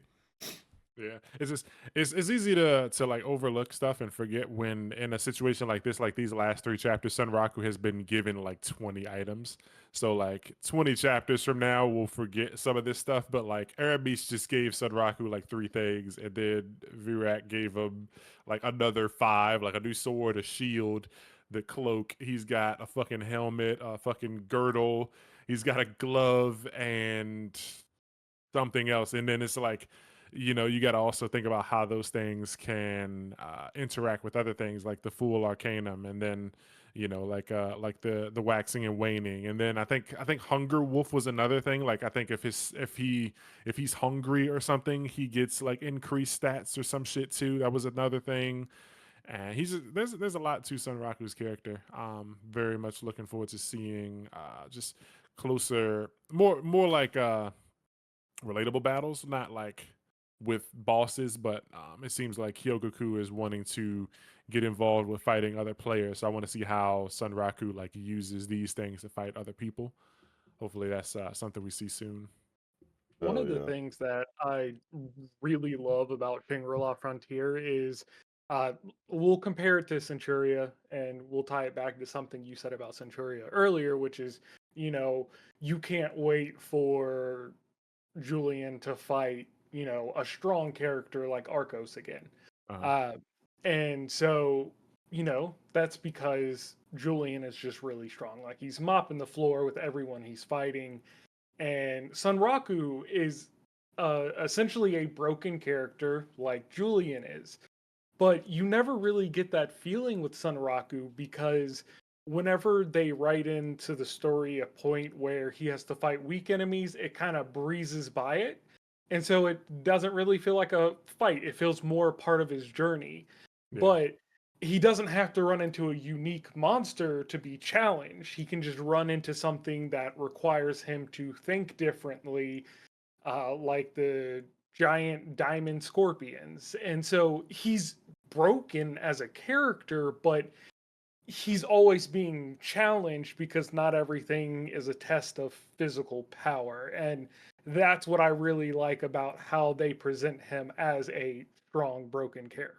Yes. yeah. There's mechanics and shit that he has to complete, and conditions and shit that he has to fulfill in order to beat some bosses and encounters and stuff. So yes, really cool. This is stuff that is designed to be challenging and not like just a dude who happens to have fire powers that's standing in the way. So yeah, these fights are definitely entertaining and complex and stuff, and it just keeps getting better. Like, and even when like they managed to beat like Lycaon or whatever, it was just a clone. So it's like, yeah, you actually got to fight that thing again, and like it's probably gonna be harder. Yeah, and that's also another thing. The tools, the items, the loot. It's never his his armory has just grown since the story started, and it's not like the story ever forgets weapons like the what he was using. um Guilt for Brill. the Yeah, yeah, it's broken right now, but they've made specific note, hey, it's broken, it's going to take time to fix, but you're going to get these back. And so Yeah, it's not like this is a weapon I'm just going to use for this arc. It is a permanent part of his armory, and I like that. yeah. Guilt of Brill is definitely like, along with the swords that we see, like the waxing and the waning crescent ones that we see like on the cover art, kind of like part of his whole his whole mascot appearance or whatever. Guilty Brill is definitely a staple weapon that we see him use a lot. So it's like, yeah, we got to get that back. Yeah. Yeah. Got to get that fixed because I mean, that'd be like removing the mask. yeah, but I mean, Giltabriel is tight and whatnot, but like, I need more waxing and waning moon content personally. That nigga I don't mean, use those enough, in my opinion.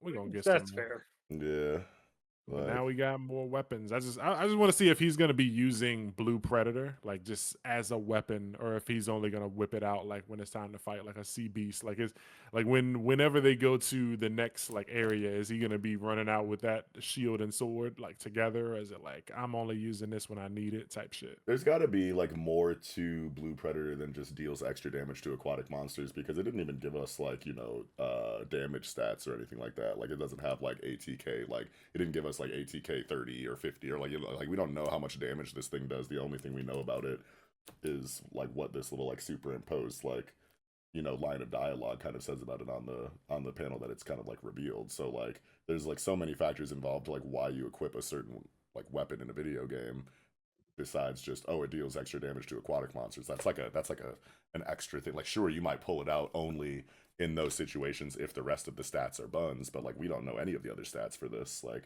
how much damage does this do in relation to like his level, and shit like that. Like, Yeah. how does it scale like with everything, against everything else that he has, and et cetera, et cetera. So like, we might get It that could be information in the next conflict that he pulls it out in. Yeah. it could just be a gimmick weapon.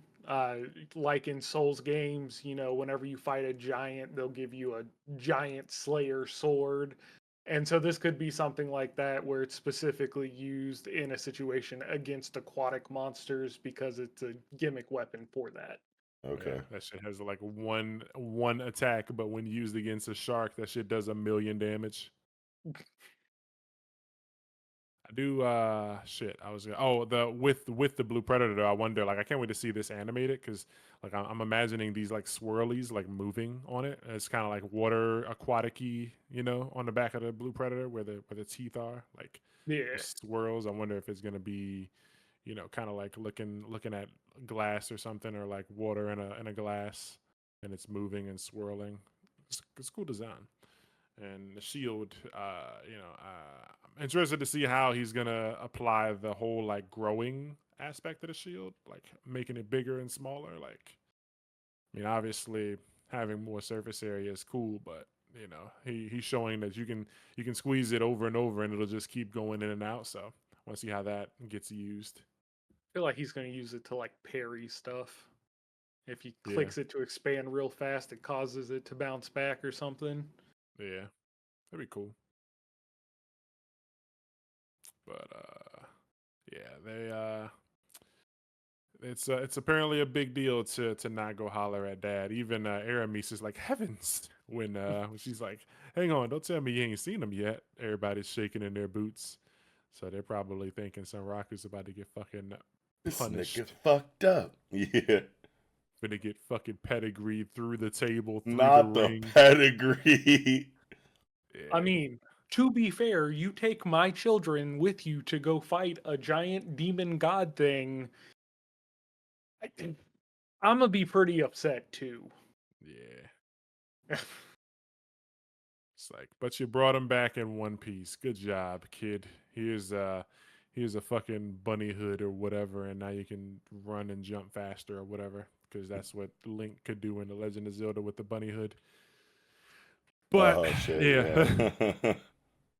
but yeah, we did get I think I guess this is like the first time we got like a rarity scale where the items come in crude, dense, pure, superior, and danger quality. Yeah. Like uncommon, common, rare, legendary, epic, and type shit. So cool to finally see that. Hopefully that starts getting implemented more, and it's like, oh yeah, cool. We got another superior grade or pure grade item. But hazard, he jumped straight up to hazard. Now I want to know, I want to see what the grades for his other things are. So like what quality is like Guilty Brill, and what quality is his waxing and waning. I forget what they're called, moonlight something, sabers or some shit. I want to know what his other gear is at, like on the rarity scale or power. I guess it's not a rarity scale, it's power, but I feel like there should be probably some rarity there too, like some greens and some blues and shit. I But feel like they'd be superior, but if they turned out to be like dense or something, that just adds like crazy scale to the items they can find in the world. yeah, if we find out that he's been kicking ass and his armor and weapons are all like dense and they could go up 2 to 3 more levels, it's like, yeah, this boy about to be a real problem. I wouldn't imagine so. Most of the well, not most of it, but a lot of the equipment he's got is from the unique monsters, so you would assume they drop superior gear. Yeah, probably stuff from like Wazamon and Katana, just Yeah. immediately superior. They're not gonna give you trash from beating like the hardest bosses in the game. So yeah, that makes sense. And then this stuff is all so like Aramis gave him a hazard quality item. So this other stuff is probably at least pure, maybe superior. Yeah. Yeah, but yeah, good chapter so far. We'll have a new one tomorrow and see if Vash put Sunraku in a fucking bunny cage and kicked his ass, or if he gave him a hug and said, "Good job, boy. You my son now." Yeah, I could definitely see it being something like that too, where it's like, oh no, I fucked up, right? He's just like, actually, nah, you my nigga for real. Let's talk about some other shit. Yeah, I do. Before I move on, and we probably get out of here for this segment, I do just want to touch on at the beginning when he's using Levin Hazard and he like accidentally smacks himself in the face, and then he goes to like catch himself, and he's like fucking like in the cartoons where like a cat and dog are fighting, and it's like the fucking cloud, and all you can see is like arms, legs, and heads. Yeah. And shit. And he's like scrambling to try and get his footing, but he's moving too fast. That shit was funny as hell. It's good stuff. And I guess he, yeah, murdered himself while doing that. So silly Sunraku. But that is going to do it for this chapter from me. What about you, Knox? I'm Gucci. Traffer? I'm good. That's it for Shangri-La Frontier, chapter 216, Uncontrollable Motion. Now jumping into Gachiakuta or Gachiakuta, if you're one of them fellas. Chapter 132, The Doll Festival. And it is finally here, baby. Yeah. We Yeah. finally made it. We've been talking about the Doll Festival since before Halloween in real life, and it's finally here. Very, very excited to see. I will say that normally in situations where characters are like dressed up, like there's a Halloween type of event in a manga, you normally see people dressed up like characters that are familiar, like a Luffy or a Goku or something. And I'm surprised we didn't see anything really familiar. I mean, you got like a couple of jesters and stuff, and that could really be anything, and like a couple of demony dudes. But I'm just surprised to not see anything, not like a Where's Waldo or It's anything. still So early, baby. You know, we it might is we still might we might early. get some Easter eggs later on in the arc, you know what I'm saying? It Yeah, it is still early. I do like we at least get a snail costume. One guy's just dressed up like a snail on the on the double page, just like let the doll Oh, I just festival seen begin. that, yeah. Yeah, and there's a dude right by Rudo's leg. He's the poop emoji. He's got a poop on his head. Oh Yeah. shit. So That's there's a couple crazy. silly ones in there, but yeah, I'm Yeah. hoping to see some, at least one. Maybe a. I wouldn't really expect nothing from like Shueisha since it's a different magazine. So yeah, I'm not expecting like to see a Chainsaw Man in there, but Wait a I minute, don't know, don't you mean something. Shogakukan? Yeah, well, I'm saying like Denji, and like I'm Oh, not oh, expecting to see oh. anything from like a Shueisha like Yeah, property or yeah, yeah. Okay, whatever. okay, So okay. not I thought not you were expecting to saying see a this was Luffy. Shueisha. I was like, Yeah, hey, fraud yeah, nah, watch. No, I'm kidding. nah. But like like I don't know, maybe a Superman or something that to people go, oh shit, that's the thing. Yeah. But anyway, yeah, Our looking pro very tags though, they got that shit on. Look at my nigga Zonka. yeah, they looking good. Yeah. And I think I said it last week. It's probably hundreds of people called it, but Rudo dressed up kind of like a dog or whatever because he's got the whole Cerberus thing going on. He's got like a Oh dog head on. yeah. His last name is Cerberus backwards. Um, and fucking what's the dude name? Engine. He's got like the big boss suit on, looking like fucking Don I don't know. Corleone. Yeah, like one of the fucking mob boss niggas. Yeah, Hell he yeah. he's got a very he's very much like this is like the Halloween costumes you get when you're an adult. It's like, bro, I'm not putting on no mask. Let me dress up like a regular nigga, but like I don't know, look cool, like a fly looking guy. Yeah, like Yeah. not a Walter White, but like something dope. Yeah. And like Engine don't really give me like the really super swole. Like we ain't never seen him with his clothes off or whatever. But like I feel like this fucking suit is oversized. Like this is that like Doug Funny Kanye in the I Love It video size, like big suit jacket, big button up t-shirt. Like at least on Yeah. this at least on page 8, I was like, man, you ain't filling that shit out, my nigga. This shit is 3 sizes too big. Yeah, yeah. I mean, because you can even see in like the sleeve, like look at like his look how big this sleeve is coming up off his like wrist or whatever. Right, Like that's right. just huge. It's draping like wizard sleeve. Yeah, yeah. Sleeve of wizard or whatever that that Big reference clothing. is. Yeah. But Cloaked yeah, up. so at the start here, we got this person carrying this box with a butthole on it and some kind of vines or something, and then it's like a crow here, and she's like, "Oh dear, what bad manners." I Yeah, mean, I because feel like there's it's a black crow and a White white crow, Crow. right? There's a black the crow and black a white crow. the black crow was Kuro, but Kuro, like yeah, yeah. yeah, the information broker, and I wonder. I mean, I feel like they are kind of wanting you to think that that's him. Maybe it probably isn't, but maybe it is. Who knows? But like he's supposed to be finding a white crow here. Yeah. Well, they're supposed to be finding a white crow that will lead them to the collar maker. Yeah, but we So know that the this white could crow be the white we crow. know that the white crow is Tamsi though, right? Because he's got like kind of like a bird aesthetic and he's got white hair and he's got like fucking bird wings like in his character design on his jacket and shit. Like that nigga's the white crow, right? I don't think Like this so. is like dramatic like irony or whatever where the audience knows more than the cast.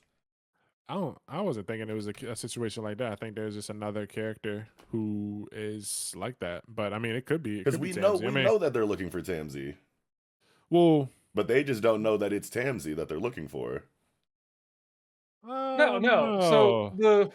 the white crow is specifically to lead them to the collar maker. They were Yeah. looking for Tamsi to find Amo or to find who did that to Amo. Yeah, I don't think the two things are Oh, related, okay, but they okay, just okay. also Samsey just also happens to be somebody who like they want to find out who did the shit to Amo or whatever, like he was saying. But like they, I don't think they're the same. But Tamsy will get involved, and maybe I mean he Tamsy might end up being kind of like a diversion, like a red herring or whatever. Tamsy might show up and Stinky look like sock, a bird, huh? stinky Yeah, sock. stinky sock. Yeah, Tennessee the stinky sock.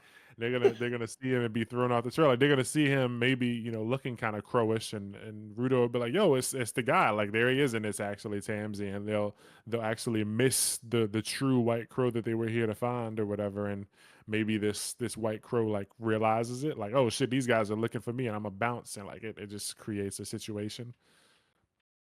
There's Hmm. a lot of moving parts, and we're meeting new characters here, like this Mimo guy, news reporter. I love when we get news reporter and announcer characters. They're always fun. Big News Morgans type beat.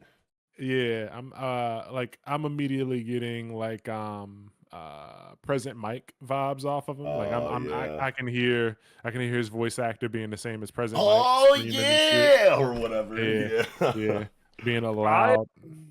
I was getting DJ Professor K vibes. What's that Who's from? that from?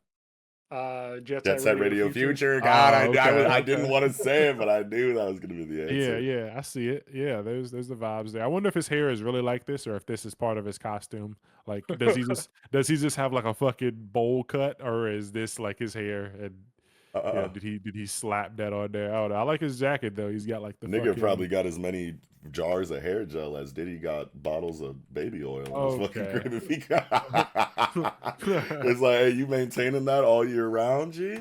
Every time someone see you, your Yeah. hair's like that. Yeah, you got 1,000 bottles. Yeah, yeah. I wonder.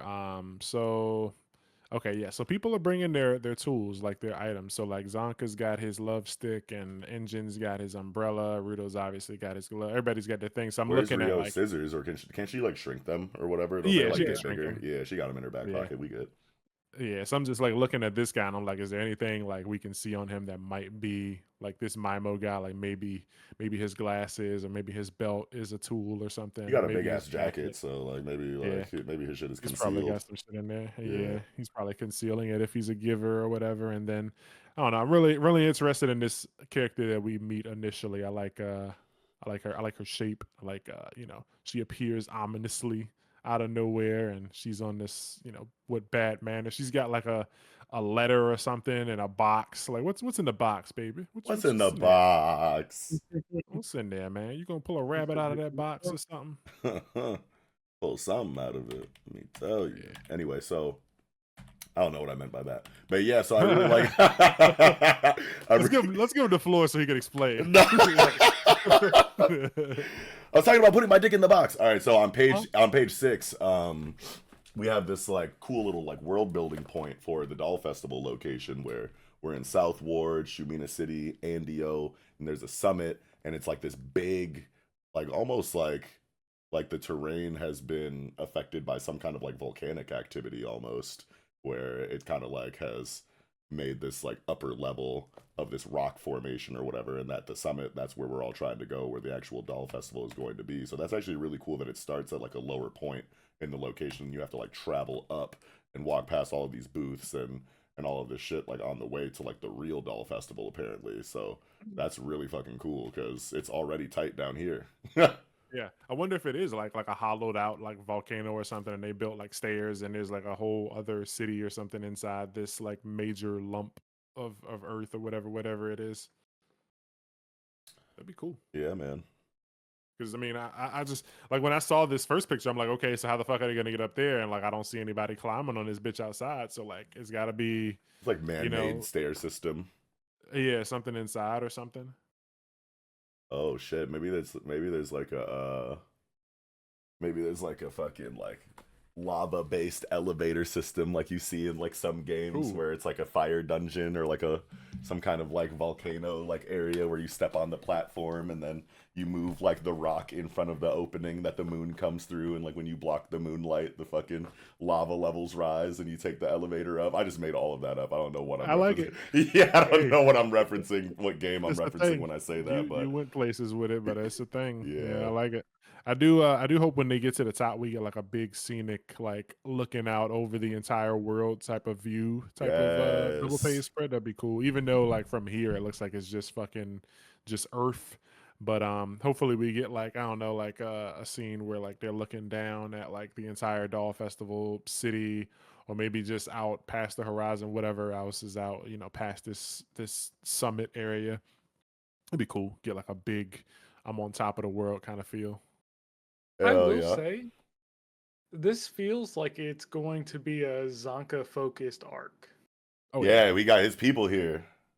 Yeah, you I got definitely think that this is little like, brother. it definitely can be like Zonka focused, but I feel like I feel like this is just gonna be like a really, really big arc where everyone gets their time, because like we're obviously going into like engine stuff here too.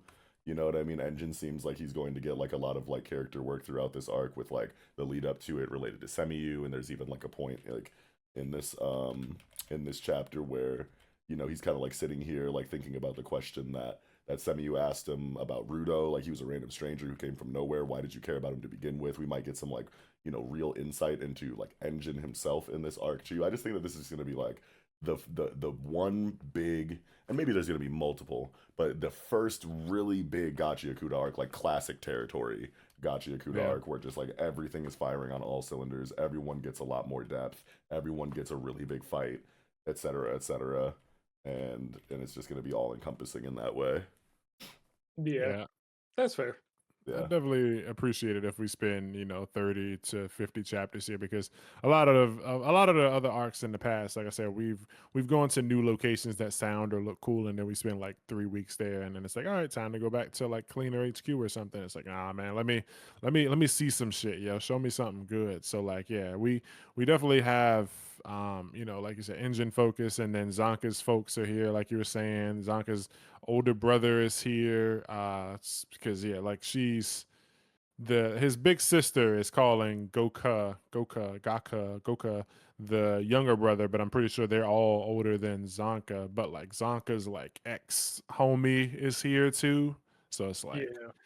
a lot of shit going on. And then Fu and Amo are having, this conversation, and Fu is like, you never had to make a decision for yourself that turned out to be a huge mistake. So it's like, all right, we got a lot of character stuff for a lot of people is about to go down. And then you got fucking, Tamsi he's gonna make a move. Right. So it's like a lot of wrenches. There's a lot of places, a lot of areas in this story where things can go wrong here. And it's like, man, is it like where is it gonna happen is the question. And like what is this Hellguard up to, yo? Like what's the deal with these guys? What what's the relationship with Zonka's siblings, man? Like Yeah, what are they on, bruh? I think like I would like if Traffy's right and it's gonna be more Zonka focused, but like even if it's not like super Zonka focused, I hope a lot of Zonka's family gets involved. Like maybe this Goka guy is like involved in some big shit, and the people that because he's here with two other people too. Like they're walking as a gang, so like we didn't even see what they look like. We just got their silhouettes. So Yeah. hopefully this is big shit. Maybe Zonka has to like save his big brother or something. Yeah, this Yeah. is this is cool. He didn't even want dude to see him. He grabbed that mask the second he saw him and fucking put that shit on quick. He don't want to be recognized. So like yeah, gotta see why that's a thing. What that reaction's about. Oh man, what will happen at this doll festival? How many chapters do you think it'll be before the shit really pops off? Not next chapter, right? Like I could see next chapter we're gonna like we're gonna chill and like it's gonna be a festival for a little bit. But like when is the conflict like actually going to start in this arc? And I feel like that will give us an idea of like just how long or big of an arc it'll really be. Because if we spend like the next like 2 to 3 chapters like just traversing the location and going from vendor to vendor and like getting some like spot character stuff here and there with some comedy with like tensions rising in the background unbeknownst to the rest of the crew. We got Zonka stressed out wondering what his people are doing here, dipping around corners every now and then trying to keep an eye on him before like real fights start. Then I can probably confidently say that we might be looking at like the 30 to 50 chapter territory. But like if these niggas start boxing next chapter for one reason or another, and it doesn't invalidate the idea that it could be a longer arc, but I just feel like that kind of stuff is it's kind of telling in some series or whatever.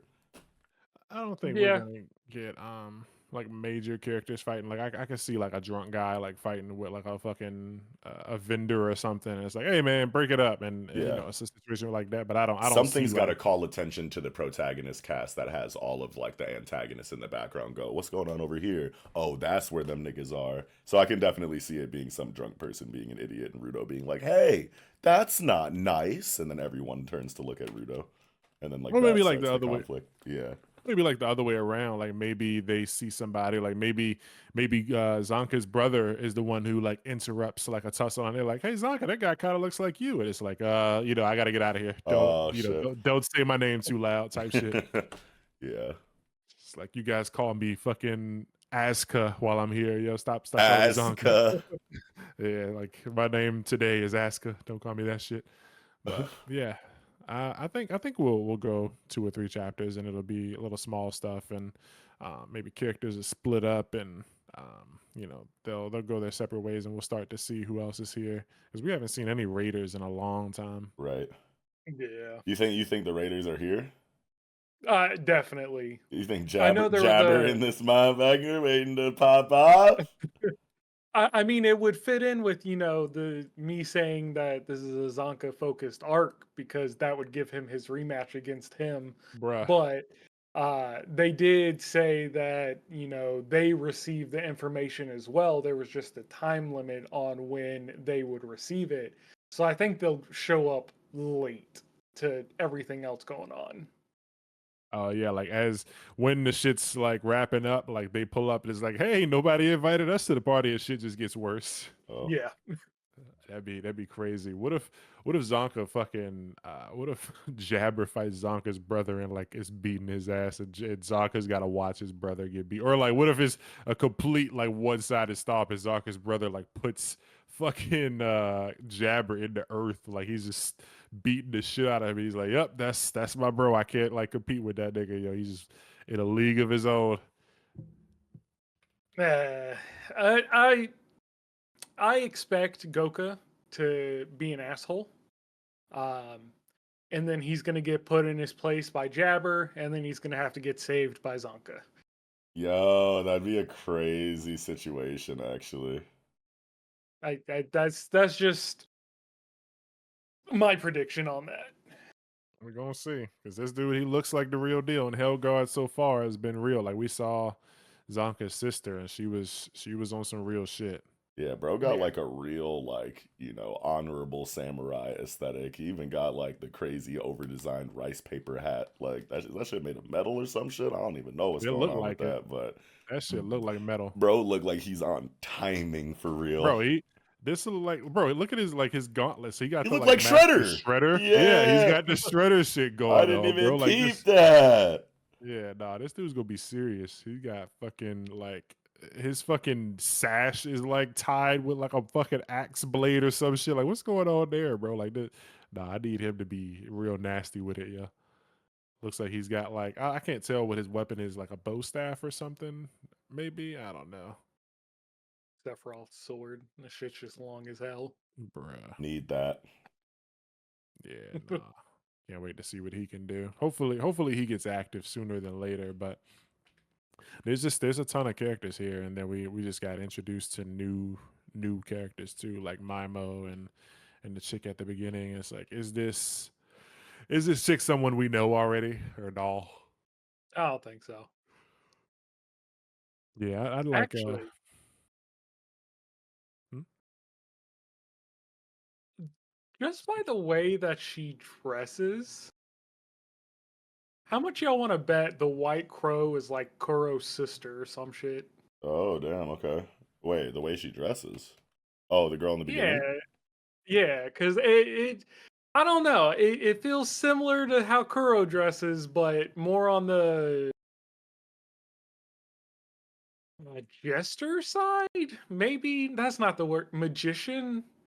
Yeah, I don't know. I'm trying to. charlatan type Yeah, I'm deal. trying to remember a character to compare her like outfit with, but it's not coming off the top of my head.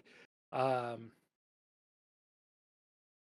That yeah, I waist don't know. tiny though, and that silhouette. It is. Killing it. Man, that is Kuro. Watch this. Nah, Yeah. don't do Yeah, that. just wait. Yeah, he got something for us, bro. Not the girl. That better not be That's what I'm Kuro. saying. That's what I'm saying. Cause Nah, it's like, bro, the nigga clacking down here with the mysterious box, walks right past the Black Crow, sipping on some like spilt paint or some shit. This is foreshadowing. nah. Yeah, that better not be. I can see it being like you said, Kuro's like sister or something, and because like she sees a crow and she like thinks about her brother or whatever. Like, oh dear, how rude. What bad manners. You remind me of my stupid fat brother or whatever. But like, man, I need I need that snatch waist to be a female and not a fat dude slimming down. Also, just this, I don't think I've ever seen a fucking like uh scene like this in a manga, like where on the second page where they're like backing into a parking spot. I've never seen that in like a story or anything. Like like when you go to a fair or like a theme park or something, you do it, but I've never seen it like in a story. Like, wow, they really like got to back into the parking spot too. They got like the back sign, like the text or whatever. I don't know, it's just little things like that. I just never expected to see like in a comic book. It's like, yeah, I mean, I do it too. Just I don't know. It's just random thought, and they're like, oh, getting out of the cars, and you can see their feet under the car and shit. It's just cool little details. Yep. It was a good way to exposit a bit. Yeah, yeah, but good chapter. Hell We yeah. arrived. We It's here always with it. it's funny when they do the whole. So this is the doll festival. It's like, yeah, bruh, you knew you came to the doll festival, so expect doll festival stuff. I don't know. But I wonder what this place is gonna look like when the Doll Festival isn't going on. Like, what does this place look like on a random Thursday afternoon? If they still have, a bunch of buildings lit up and shit, or if this is just a regular town. I don't know. Anyway, I'm kind of just yammering on at this point. I think I'm squeezed out for this chapter. You got anything else, Trav? Nah, I'm squished. Not sold. Squished? No, I'm good Squished. too. All right, that's gonna do it for Gachiakuta 132. We'll see what they got for us tomorrow. That was the Doll Festival, baby. Now jumping into Ranger Reject, chapter 174, Runa and Kisu, age 3, Kyoto 12 years ago. And so we jump back to a bit of a flashback to see Runa and Kisu, or Yakekukab and Chocobull's life, after they left the Flying Fortress. Bit of an interesting chapter. I liked it. What were your thoughts here, Traffy? We haven't heard you talk about Ranger in a long time, and you're a fellow Ranger, bro. I love this chapter. I'll go ahead and say that. And this, I don't have any complaints for the chapter. It sounded like there was a butt coming. Uh, Yeah. it is an isolated chapter though, since it's a flashback that really just focuses on Runa and Kisu. But it is interesting to see how these two invaders tried to adapt into human life and then inevitably came to the conclusion that they can't fit in because they aren't like people. But it is interesting to see that journey and see why they are the characters that they are. It gives us a bit more understanding for them. Yeah. They at least tried. They really gave it, they put their best foot forward and gave it a shot, and just, in the end realized they just couldn't do that shit. Like um Runa was like trying to adapt to being a geisha, and doing stuff like golf, and she's like throwing up from golfing. It was funny because when this chapter came out, I remember V tweeted something. I can't remember exactly what it was, but it was like, it's funny that Ranger Rejects has showed like multiple times that golfing is the root of all evil or something. Because like Yakushi, like one of his things was like golfing. When he had that picture, the page when they were talking about like everything he loves. It like the Deaf Messiah loves golfing, and the Deaf Messiah can stretch his arms, like rubber and stuff. Like it was, golf was mentioned there, and now it's funny to see like she tried golf and hated it. She's like If you throwing up. golf, you're evil. Yeah, it's just funny to see. Yeah, golf is like super evil in this world. Only the worst people go golfing.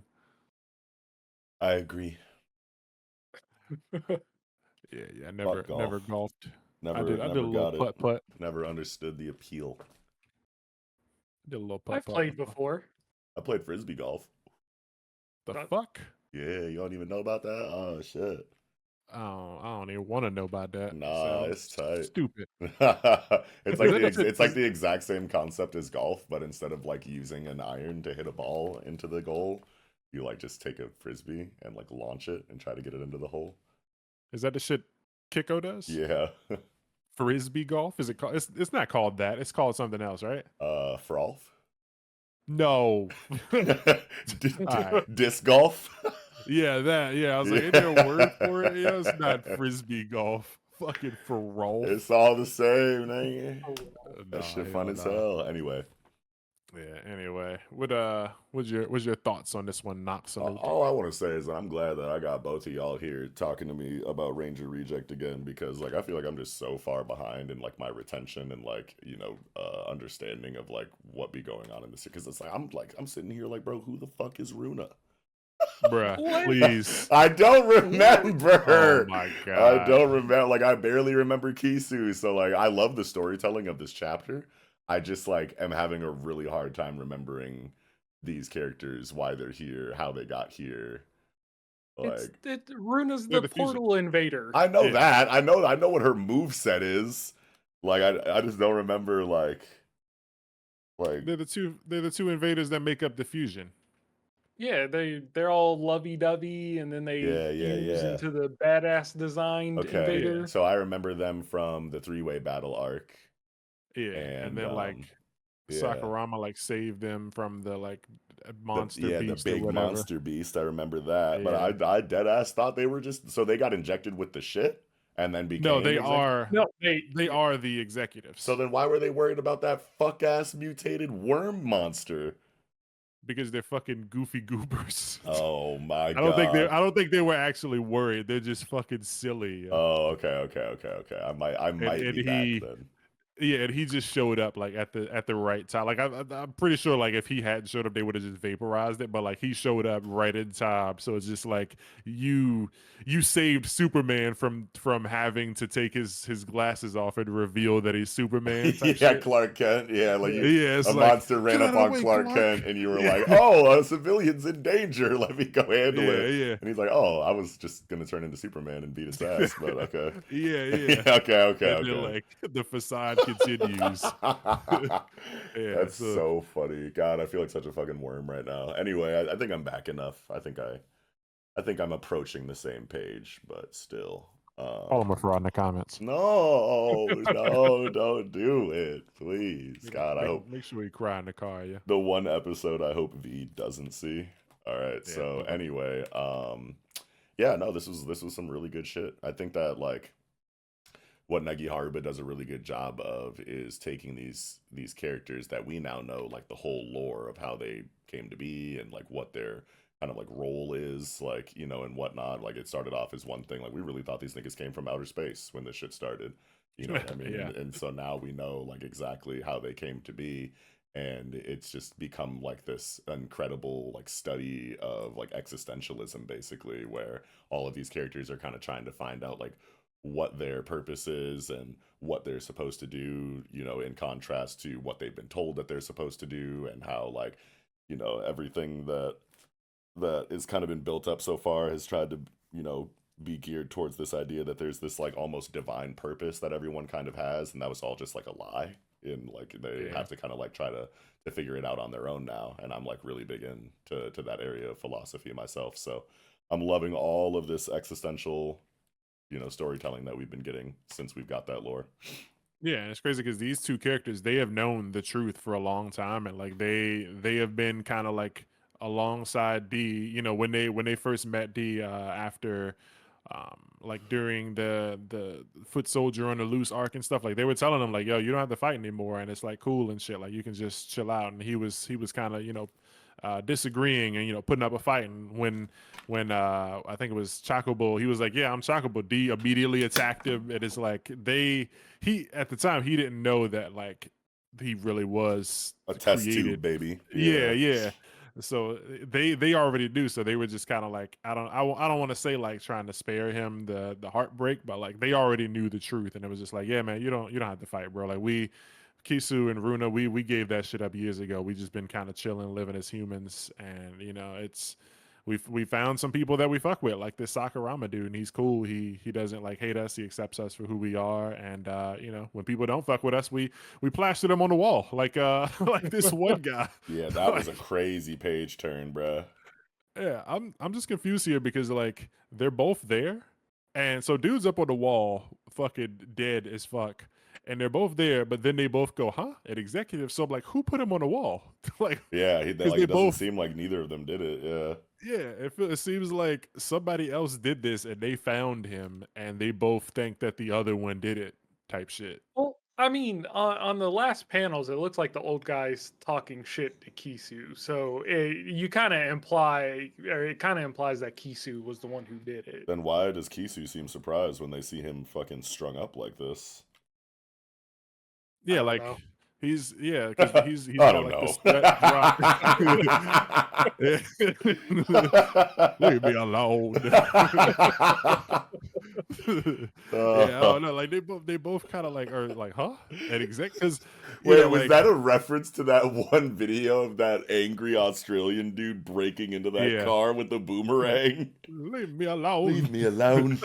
Yeah, yeah, but like Oh, I wonder like what the deal is here. Like, how can they tell? I guess there's something, like they both go at executive, but they're not in executive form. So, like, is there something that the executives can see, like, or smell? Is it like a pheromone they're giving off? Like, yeah, I know you're an executive, or I know you're Oh, an invader. uh, they ran into each other earlier in the chapter, so I don't think that's it. True, I don't true. know.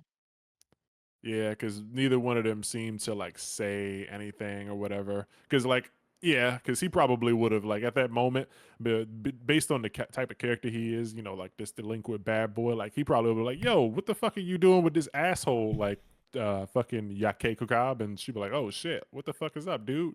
And just blast him or some shit. But like, yeah, they kept it up the facade. I don't know.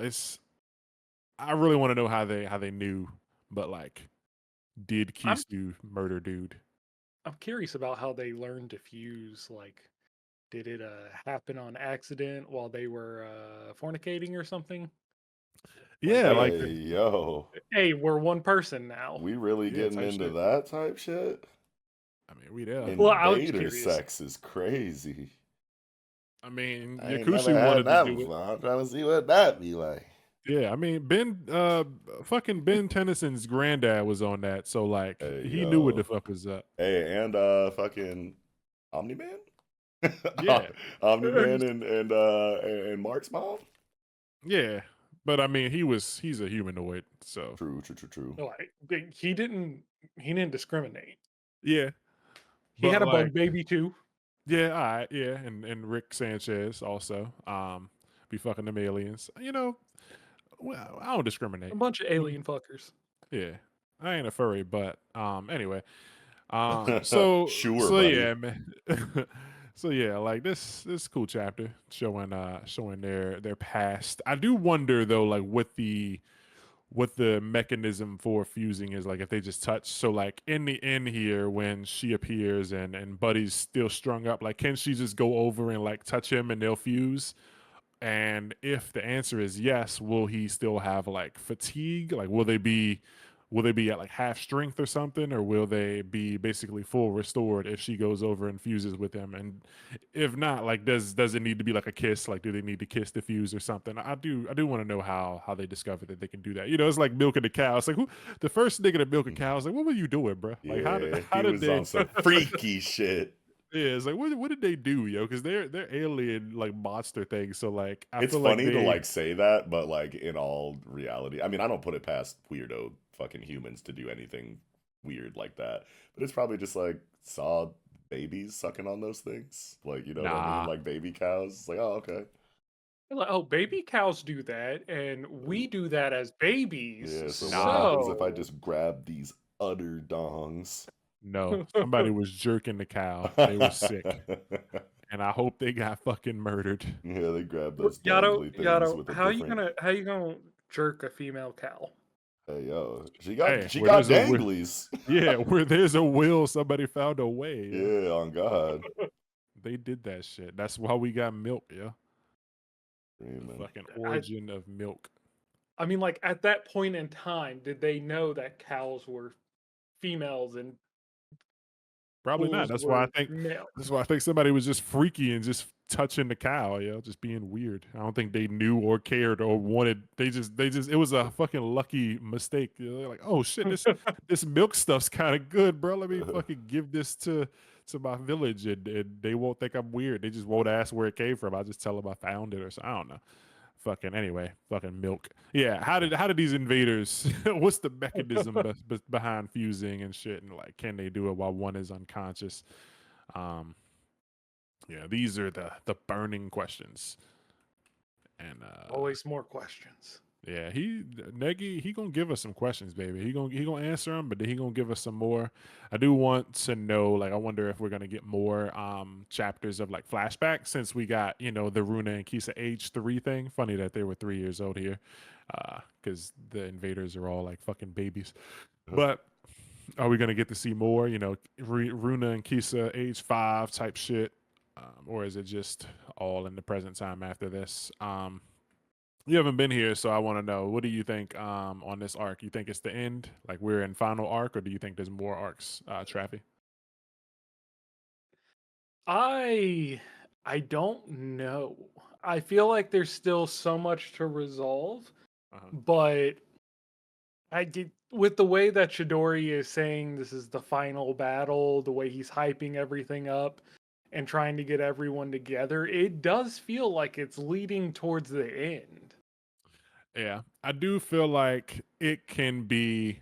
I feel like it's not um crazy to say you feel like it's the ending, but I don't personally think it's the end, but like a lot of people will see this and go like it's obviously ending, but like a lot of people don't like think outside the box. They just take what they see like at fucking extreme face value. Like I remember people were thinking that Shibuya incident was the last JJK arc. And they're like, it's so obvious that it's gonna end here, and it's like, okay, bro. It's like people don't ever try and like imagine or think about all the other plot threads, especially if they're not like super locked in. 'Cause I imagine there's a lot of people who don't have any questions for Ranger Reject. Like they read it week to week just because like they were already reading it, but they don't have any questions that they want answered. They're not like wondering if we're ever going to see the Dragon Executive. They're not wondering if D is ever going to power up. They don't care about the crystal and the fucking fortress and stuff like that. They're just like, oh yeah, I'm reading the series and like it's ending because like big battle with main characters. But I mean, every major arc so far has answered a ton of questions, so it's definitely possible that like everything gets wrapped up here, but I don't think this story is going to end here. I think we got like one or two more arcs after this. I could be wrong. I'm cool with being wrong, but I like to be right because I want to read this story for longer. Yeah, but you're usually wrong, so I guess we'll see. Hey man, fuck it to you. Fuck it to you. Fuck it to you, man. But yeah, this is a good chapter. Good characterization for Rina and Kisu, Chocobo and Yakekokab, and I'm always happy to see Invader form. So this isn't the first time we've seen her like mask, but I'm hyped to see it here. Hopefully we see a full form transformation before they I guess before they inevitably fuse again. But yeah, I love these characters and I'd hate to see them die. So I'm here for more fusion action. I want to know a name. Like, they need to give us a name, yo. Like, say what the fusion's name is if it has one. Because, Yeah. like, if they're gonna die, like, I hope they don't die. But if they do die, at least be like, yeah, you can call us blah blah blah or whatever. I want to know what So that we name have an is. official name. Yeah, something so I can call it something and not fusion. But yeah, good chapter. Hopefully, I know we're behind a week. Like, officially 175 came out, but it hasn't been translated yet, and 176 will be out by the time anyone listens to this video. So hopefully 175 and 176 get translated soon because it'd be nice to see what's going on. But it is what it is. We are at the mercy of other folks, and don't want to be rude or rush them, but I'm missing my fix, baby. Yeah, I miss my story. throw I need to that know out. what happens. Come I on need to now. see what happens with the D, man. What a D at? Oh Pause. Uh, God, but yeah, I think I'm spent on this. You got anything else, Knox? I'm good. Traffy, you got any thoughts? I'm skeeted. All right, N- that's all it. That we all skied it. He brought it back. That's Ranger Reject chapter 174, Runa and Kisu age 3. Now jumping into Ichi the Witch, chapter 29, 29th hunt, begin the operation. And I gotta say, love the cover page. I wish it was in color. But love to see my girls here looking cute, looking Yaha. beautiful. Yaha.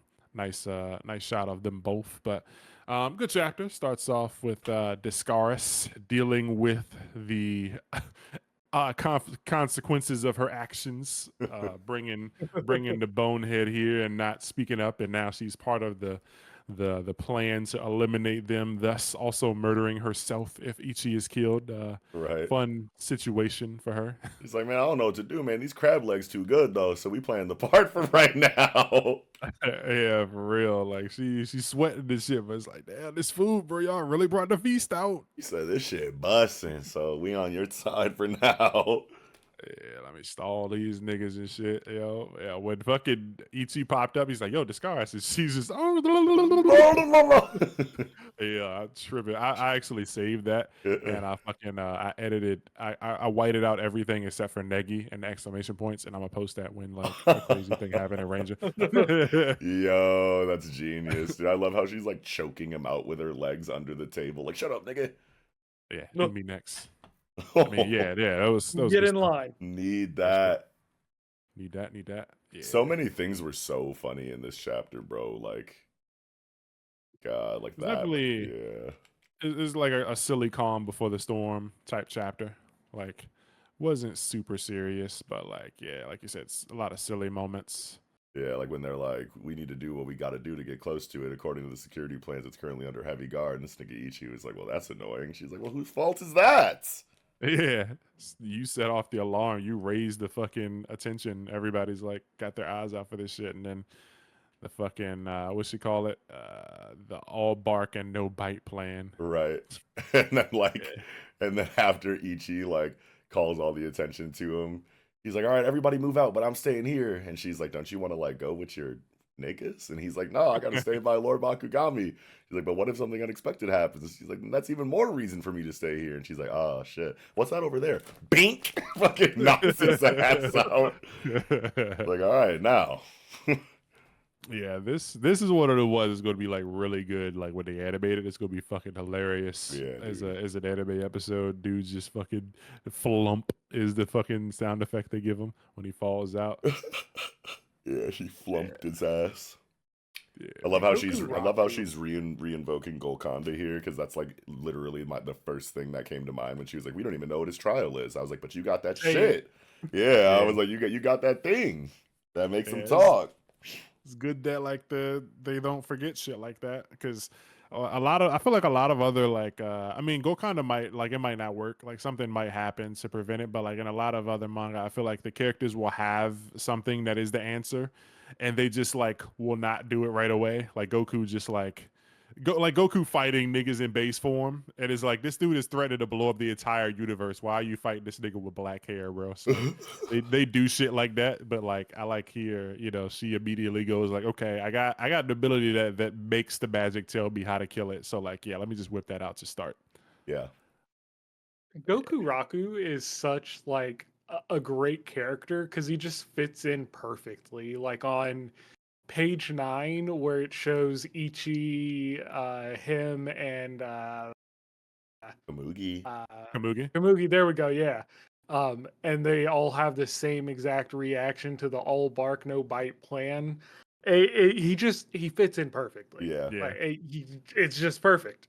yeah, he's different enough to where he doesn't feel like a redundant character, and then also at the same time, like, is someone who will just share brain cells with all of the other characters when they're being like silly or stupid.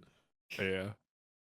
Does Like make me all of these wonder. characters are so strong, but they all share the same exact brain cell. Bruh, we need to see some flex feats from Kamugi. I need to see her flex on somebody because she's you said everybody's strong, but I don't think Kamugi's showed any strength so far. She's Okay, got I'm in. Everyone else. okay, yeah, but don't leave my girl out, bruh. Yeah, Oh, she need to do more. We need more from her. we need them strength feats. She gonna get her Yeah, focus. I don't know if she necessarily even needs strength feats. She's just gonna get like crazy writing eventually. That's gonna have us like, yeah, she needs to be here. yeah, yeah. I do wonder though. Like, I mean, we probably will. I wonder how many more people will join the crew. Like, if we're gonna have like a 4 or 5 man crew, I don't see it getting too big. Like 7 people, like a Dandadan, but like we'll probably get like 1 or 2 more people. Maybe maybe another kind of like mascotty type character like Aurora or something. Yeah. Maybe like a familiar or something like Ooh. a talking like fucking dog or some shit joins their gang or something. I don't know, some kind of like animal, not a magic exactly, but I mean maybe a magic. But I don't know. That would be interesting if they get like a magic to team up with them that like just wants to be like he maybe he hates humans, but like he hates like a certain magic more, and then he like comes to not hate humans so much or something, and he just fucks with them. I don't know. Yeah. I want to see who else will join the crew. But anyway, that's future stuff we talking about this chapter. Right. Um, always happy to see this shit where the good boyism where she's like Ichi, what makes you think this dude's trustworthy? And he's like feral instinct. He's got the breath. What he says, he's huffing and puffing or whatever, and then. Besides, he's my friend. I want to believe he's my friend. Disguised. It's like, oh, that's cute. She's got the fucking the little bubbles floating around, and she's smiling and shit. And And then next next page, she page just is cusses him out. Like, "Shut up." yeah, yeah. It's like that shit ain't proof, nigga. But she happy for her little Yeah. boy. Beneath the exterior. That first like bottom left panel of her grinning is like how she really feels, but then the next page where she's got like the angry vein and the gritted teeth is like what she has to like show people. Yeah, and then that shit. He's like, oh. The reactions in this shit are Yeah. great. Everybody's Oh. faces and shit. Yeah. It's a fun time. Yeah. Yeah. Discaris. I love her eyes, like the way they're drawn. So like you could do a lot of silly things with her eyes, like in the page where she first sees Ichi and then she's screaming and shit, and then like the next page when she's like holding him by his collar, she's got it all her pupils always looks like she's crying or something. Like they got like the Right. watery effect to Always them, which is glistening and cool. shit. Yeah. Yeah, yeah, it's the I, w- super. Go ahead. I will say that is a huge plus for Ichi. It just scrolling through, all of the faces are so expressive on literally every page where you can see a face. Right. Hmm. Like, you don't have to read any words, you can look at the picture and tell how the character's feeling. Yeah. And that alone can progress the story. That's So real Yeah, storytelling, baby. it's great. yeah. Like just going through and looking at Discaris's page, she like faces, she makes so many different expressions. It's like fucking mind blowing, kind of like. There's no like stale faces. There's never a point here where I'm like, what is she thinking? Every single time I can just tell. Yep. Yeah. It's good stuff. That's how you do it. So, what do you think about Bakugami? Traffy, since you haven't been here, do you think the person inside is the real Bakugami and it's like a inner domain type of deal, or do you think that that's a person inside of Bakugami? I think that that is Bakugami. Okay. And that it is like an internal domain to come off more appealing, I guess, because like no one's gonna want to hug or cuddle or praise a humanoid looking thing. So give them a cute animal that just sleeps all the time and they're gonna go crazy. Okay.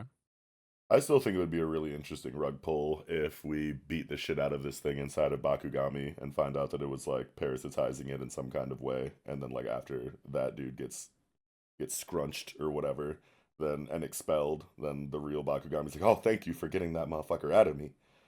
Hmm. I'm just a I'm just a little magic that actually loves people, but he took me over and hijacked my power set and Ever used me since to you've been worship inside some of me, weird god hater nigga that he's never even met. yeah, I couldn't fucking make people happy anymore ever since this dude's joined. Fucking Yeah. started sucking my happy juice. Sucking my happy juice. That is Yeah, a insane phrase. Shaper's Yo, words, not mine. I need to get my happy juice sucked soon because it's been a. Or I mean, 18 plus video, by the way.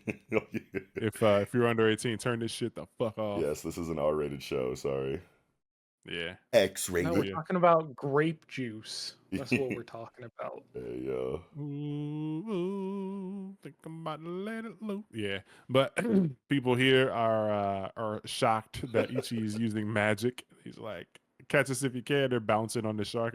He's like, you use magic? No way. Fucking anyway, after him. So yeah, this is anyway, so, after him. yeah. The legend of Ichi is gonna start spreading, because people still, I guess, don't know, about the boy witch. It is like the first ever boy witch comes and punches our god and tries to assassinate him. So like word of this kid is gonna spread far and fast after this event. Yeah. Assuming they're not like all under some kind of like mind wash, and like when Bakugami is beaten, they just snap out of it, but like, oh no, you're cool actually. I wonder how this will go. Like if the world is gonna really find out about them, or if they'll keep the secret or whatever. Because I think it's still kind of under wraps. I don't think the world really knows, or these guys probably would have knew. They probably wouldn't have known who he was. Still would have been shocked to see like a boy doing magic, but still, I think if the world knew, it'd be less surprising. I don't know. Yeah. I mean, it seems to be a very big town. So you would assume, word would get out pretty quick. Yeah, yeah, but Discaris using her magics. So next week we could see some Liddy stuff, or it could be more Roblox. I'm wondering what we get, because I'm like I said, I hope this arc doesn't end in like 3 chapters. I'm hoping we're looking at like a 20 chapter arc type of deal, because Ichi doesn't have any long arcs yet, and we're now 29 chapters in. So this is kind of like the perfect time to have like a 15 to 20, and I think at this point, this arc started at like 23. So yeah, we're already like 7 in. So like give me like 7 to 10 mo and I'll be happy. I don't know. I feel like we're getting close to the end of this arc.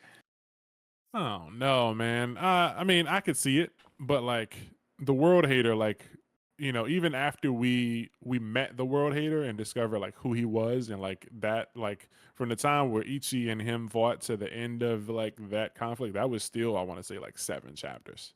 Yeah. And there was like 2 or 3 chapters before like like we're going to go catch the mushroom, and like the setup for that arc was like 4 or 5 chapters before the like 7 chapters where they actually talked and dealt with the world hater. So I feel like we're due for a long one now. That's fair. That's fair. Yeah, but I thought it was a good chapter, great chapter. Even you guys got any more thoughts for this one? I think I'm all squeezed out, brother. What about you, Brad? Yeah, I'm good. Okay. The boys are squeezed out on this one. That was chapter 29, 29th Hunt. Begin the operation, Ichi the Witch. Holla holla.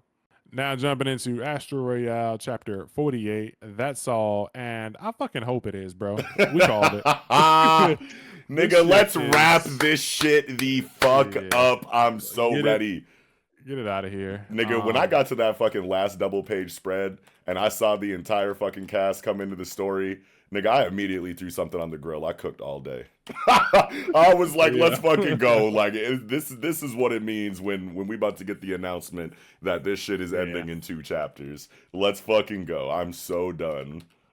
Yeah, I saw people saying like I looked at I happened to look at the comments for the manga plus and people were like, "Oh my god, I can't believe they're all here, so hype." And people were like excited. And I'm like, "Bro, this is ass." Yeah. Like this is what you do when your manga is ending. And somebody called I think it was Rick said he was like, "You guys called it out," or some he was like Wakui called your bluff because y'all said if next chapter he fucking goes Cthulhu monster, y'all are dropping it or whatever. And I was like, yeah, bro, it's over. Pack it up. Like, Yeah. fortunately, we won't have to drop it because it's just gonna end the next. Like this shit is either ending in 3 to 5 chapters or like the brother is gonna come here, take the ore, and then we're gonna have another arc and deal with him. But I hope it just fucking like don't stretch this shit out another 20 chapters. Like I can see him doing it, but I hope not because like, bro, we don't care.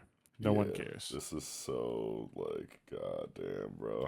I knew when I saw all the characters entering the scene, I was like, "Yup, let's fucking go get Yeah. everybody in here." And then I saw Reri in the helicopter, and I was like, "Yeah, this shit is done." This shit, everyone who went like on their own separate because okay, before this arc started, after the last arc, all of the characters from that arc came to like a deliberation or whatever. They were like having some kind of like conversation. Like, we got to split up. We're going to go over here. We're going to go over there. We never for a moment flashed over to what anyone else is doing and only focused on Hibaru's team from the splitting and what they were doing. And now everyone from before has come now to this place without us ever seeing what they were doing. This shit is over in 3 chapters. Yeah. That and like even was it Terrazano is here? That was when did it, let me see. Terrazzo, yeah. Even Yeah. Terrazzo is here and he was like locked up. So like they Yeah. got him out of jail and brought him in to do a big attack and it's like they're just gonna beat on this angel dude for a few chapters and then kill him, or they're gonna like struggle for like 2 chapters and then the other brother Shio is gonna show up, kill him, take the ore, and then it's final battle time. It's all over. Yeah. Um, if anyone sees this and thinks that this is just a hype moment to like continue the story, they're smoking. Like this is like the obligatory fucking big team spread before like my shit's about to be over. Like Yep. you gotta do this once or twice, otherwise it's like, oh wow, man, you really never showed all your characters on screen before the end or whatever. This it's over. Yeah. Packing it up, we're done. It's never been more over. Yeah, and it's like, yeah, I like some of these characters or whatever, but like, I'm just ready. I'm ready. Yeah. Sorry for any fans who were hoping to hear good stuff, but you had to see it coming, bro. There's no way you look at this and you think that like this is not the 95% point. Like it's Right. almost over. Yeah, like it's like so many things are happening in this chapter, like before the end of it, and it's just like, man, I don't give a fuck about anything that's happening right now, bro. Yeah, like Like this we old were man like, loser yeah, nigga. he had very little time for it to be built up as a threat or a character to even care about, and now he's like in fucking winged Cthulhu tentacle monster mode, and it's Yeah. like, Like at least the cop, like we got to see him like get beat up a little bit, and then he was like, "Fuck it, I'll do this as my last, my last resort." But this nigga, he yeah. just appeared and was like, "God time." It's Yeah, like, all got right, all bro. of his fucking like writing and like backstory like shoehorned in during fights that never mattered and that were boring. And it's like, why am I supposed to give a fuck about any of this shit right now? Yeah, nah, he's about to get super killed. Him and this ugly titty Cthulhu angel devil winged baby monster thing. It's over. It's Yeah, always all of over. his dialogue went to shit as he goes into his final form. Get off your high horse. I'm the strongest. I'm the ultimate power. It's like, okay, I'm reading Black Clover now. It's a Black Clover Yeah. villain. Yeah, yeah. Hopefully, he can somehow make it entertaining in its last final moments with everyone here. We can get maybe see an interesting power or two here, but it's just big monster Yeah. battle. So like everyone threw their big punches at it until we finally kill it. But pretty sure it's Kinpa just pulled gonna. up, and I love Kinpa, but Kinpa pulled up with the blazing beam compact, this line of dialogue. You drag so many people into your selfish desires just to end up looking that hideous, disgusting. Nigga, I rolled my eyes so hard. I'm like, oh my god, bro. Yeah, it's like does she even know? She Like, how don't does she? even know this nigga. Yeah, like how do you know? Like, what were you here? Did somebody tell you? Like, what? How do y'all know? Yeah, like I mean, I guess they all have like history with each other from before the story started, and I guess like that's the tether. But like, I don't know, man. Like, Yeah, you did not flesh this world and the cast out enough for any of this shit to hit. yeah. No, I'm ready for it. But I don't really got shit else to say. Maybe next week will give things to say while it's wrapping up. Yeah, But this is just I'm angry. I'm in my ultimate form. The rest of the cast is here now. Be hype about it. The end. yeah, so I'm squeezed out. You got anything for this one? I'm so good. All right, that's ASStro Royale, chapter 48. That's all, folks. Now jumping into some real fucking manga, we got Kagurabachi rounding this shit out. Chapter 74, Dawn. Peakerton, fucking Hokuzono brought the master class. He brought the fucking master pen. The hands are golden. He took the gloves off. It's just gold underneath. The pen is gold. The ink is gold. This shit was fucking money dollars. What do you think Yeah. about it, Knox? The hand I write with need a oven glove. My shit's so hot. That's fucking Hokazono right now. I swear Yeah, to God, this nigga is on Adderall, some kind of crazy, ginseng root, whatever other kind of concentrate, stim pack, nigga. He injected all of the things into bro. himself in order to produce like one of the best chapters in the series, probably. Yeah, as I Th- was This, reading this, go ahead, uh, Traffy. I'm a this steal chapter your is track. just story beat, story beat, story beat, raw ass moment, story beat, raw ass moments. Like Yeah. it's just, and none of the story beats miss. Like they are all just well done. We get uh the conversion, I guess, of Samora. And then, we get the story with his daughter, and then we flash back forward, and it just keeps going. Like this chapter does not let up. Mm-hmm. Yeah.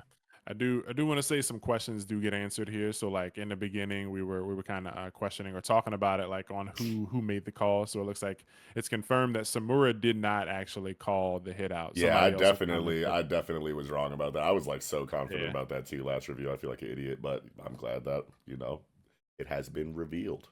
Yeah, so somebody also pointed out that like he was trying to find out who the mole was or whatever. So yeah, he got the call, found out that Kunishige was killed, and now life is shit. He's kind of being forced into this situation, and also I had the question where I think last week I asked like since the seal is breaking on her and she's getting her memories, would that mean he's also getting his memories back? And so it looks like the answer is yes. But I Yeah, mean, that we made the haven't most sense seen. considering the writing that we got about like the sword bearers contract seal or Yeah, whatever with their shit too. Like all of that shit was linked together, so it makes sense that theirs would be linked together too, just because of how like complicated the seals are. You can kind of like reduce the complexity by just like linking, multiple people to one thing. So that makes a lot of sense. Yeah. Yeah, but these pages though, man, these later half pages, when I was reading them shits and I got to that end, bro, like I could feel my hair getting longer. I could taste fucking hot honey wings on my tongue. Like my bank account, like the money was just growing. Like I just felt better, bro. I was reading and I was like, just how, bro? How is this so good? Just Yeah, like the shading on the fingers and shit. Like, oh man, this yeah. fucking the Kameyuri and Inten page. Like this, come on, dog. This Yeah, this this ain't is real, bro. this is some of the best art that Bro had. This is the best art that Bro has produced in the Yeah. series so far. And I remember when the series started, at least I like was like, I don't know how I feel about this shoddy ass art, bro. Like this nigga new or something. And then I found out that he was new at this shit. But this is like one of those chapters where he's like, all right, man, I've been doing this for a little while now. It's time for me to reach into this bag and really show niggas what I'm up to now. Yeah. And yeah, like the perspective, it's not just like the shading and the line work, and like it's everything working together. Like the perspectives chosen, the choice or the decision making for like what becomes a double page spread and like what's a splash page, and like like the the N10 and Kumeyuri drawing like panels, like to further reinforce the parallels between Hirohiko and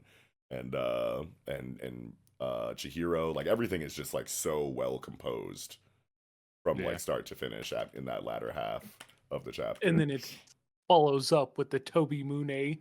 Yeah, Like that is just the perfect panel to round it out with. That shit yeah, is insane. This got to be like the final chapter of a volume, bro. Like something like this that. fucking wings, nigga. Please, bro. Yeah, he's Bro went. looking very angelic right now. Yeah. Or Just a farming on them. yeah. Really, This really is aura farming on them right now, bro. yeah. The farm is just there's too much crops to be reaped here, bro. Like he done farmed up, dog. The bank is full. Like he got to open an account at another bank at this point, bro. We cannot hold this much money. Like he cashing out. For This is real. beautiful. Like, bro, like everything about this is just beautiful. Like the way that like the heads, like the fucking third person point of view or first person point of view That's with what the I'm fucking saying. bro, and Yeah. like he keeping the how Chihiro like does the when he does the EI or whatever, he like points and shit, and it's oh man, it's so beautiful. Everything about this is fucking gorgeous, bro. The fucking water bubbles coming out of the sheath, and then Toby Mune's got like the fucking shadows coming out of it, bro. Come on, dog. Oh, so good, bro. Can't yeah, you just gotta be real, bro. It's beautiful. This is beauty, and then just like fucking the two Chihiro and Hirohiko both their like decisions to wield the sword because like Chihiro was not wanting to wield it for different reasons and he ended up doing it to basically summon Samura here so that she could see her dad at least one last time and Hirohiko after getting his ass beat is like fuck it I can't beat this nigga without the sword type shit like give Crash me that out time. Yeah. yeah, it's like fuck it, dog. I'm not about to go out like that, bro. Like, he's like, I don't need treatment. Just give me that enchanted blade. 2 exclamation points. He's like, give me that damn sword, bro. So like, man, this shit is about to go fucking down next week. Holy Yeah, bro. fucking hell. Seriously, next chapter is about to be so insane. Yeah, and then oh man, I forgot like what's the other dude's name? Uguri. Kuguri. Yeah, he should be here too, Oh, and I think he's he's got an here. enchanted I sword. forgot Yeah, about Dude he's Ass. pretty sure he's got one of the enchanted blades too. I don't know which one he would He's about to have, be in the but like, background, like, oh, we all pulling the enchanted swords out. Watch this, and then he's just gonna be a fucking Samura victim immediately, like right before he goes into a monologue. So bro, if he anyway, gets off instantly, that'd be crazy. But like, yeah, we got some dirty shit right here. 3 enchanted blades in one place. 4, yeah, 3. Toby Mune, Inten, Kameyuri, and then whatever Kuguri's got, if he's got one. I'm pretty sure he does. 4 enchanted blades. Yeah, 4 enchanted blades, just strong niggas. Fucking Toto is here. I don't know what she gonna do. She did appear, teleport, She was get right him out of there there. after Buddy got slashed too. She was like waiting. Yeah. She was like watching the fight. Like, all right, if he gets fucking dunned up, I'm about to be right there for his ass. And there she was. As soon as that nigga hit the ground, poof poof, got him out Watch of there. Kimura get off tier, and Huh? then his daughter gets Toby Mune. Nigga, Yeah. hell no. Yeah. Hell no. Or Yeah, I I mean, don't even. maybe at like a point where his guards now he's like, daughter, and then they just catch his ass like that'd be crazy. Oh yeah, like he like next chapter it just starts with him going like, "I told you you should have stayed out of this shit, your hero," and then she like jumps in the way and he can't like attack his daughter. He's like, "No, I can't," and then he gets fucking Hirohiko comes from behind him and like fucking beheads him or some shit. Come on, just slipping. Yo, yo. I can see some shit like that happening, but like Nah, he's got to. the He can't just get his head sliced off. If he takes a mortal wound, he's got to have like exit dialogue, like super epic, like I'm dying dialogue. Yeah. He's got to get like nah, stabbed through the heart or some shit, and then with his like last 3 heartbeats, like say some super profound shit. I would love it, but they giving that nigga a dog's death, bruh. No, not Also, old Yeller. somebody pointed out that like the sky cleared up to like symbolize like her vision and her memories and shit. She can see clearly now and shit. Hey, the rain is gone. I can see Yeah, all obstacles in my way. Type shit. Oh no, beautiful, real that's beauty. fucking amazing. This is a banger chapter, and just to cut back, fucking Yura, this dirty dog, man. He put the word out to get people to move and shit, and he's talking about he wants the sword. I just can't imagine what. I mean, we haven't seen everything that the fucking Shinichi can do anyway, but like, bro, I feel like he ain't got the nads for it, man. He don't got the grapes.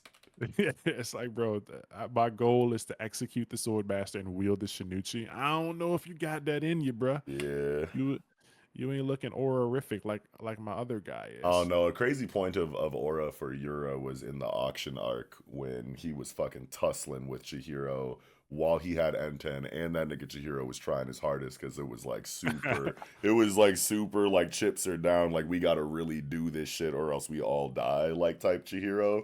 Which is like always Chihiro in like every conflict that he's in, really. But like that nigga was trying his hardest, and this motherfucker boxed his ass out like with no sorcery. Basically, he like did the tree sorcery or something like that to like block the hallway, but it was just all hands for that nigga after that. I was like, wait a minute, this dude is different. I'm pretty sure he even hit him with like a line like you're not ripe yet to pick or something like on some like Hisoka shit like Yeah, you're not I want you to be stronger before I kill you type shit. right. Like you a guppy in the Shark Tank, little nigga.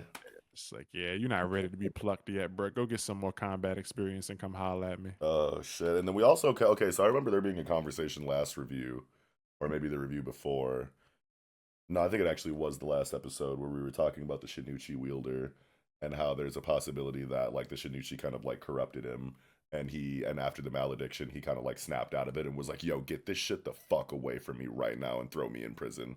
Like, and that he maybe was like a good guy that like kind of felt bad about like what he did during the Seitei like war shit or whatever. Hmm. Because like otherwise, like why would Kunishige like be like so buddy buddy with dude if he was just like a fucking malice saturated weirdo psychopath, like or whatever. Which like now that we get this chapter and we get this line of dialogue where it's like the flowers are proof that the Swordmaster's bloodlust never waned after the war.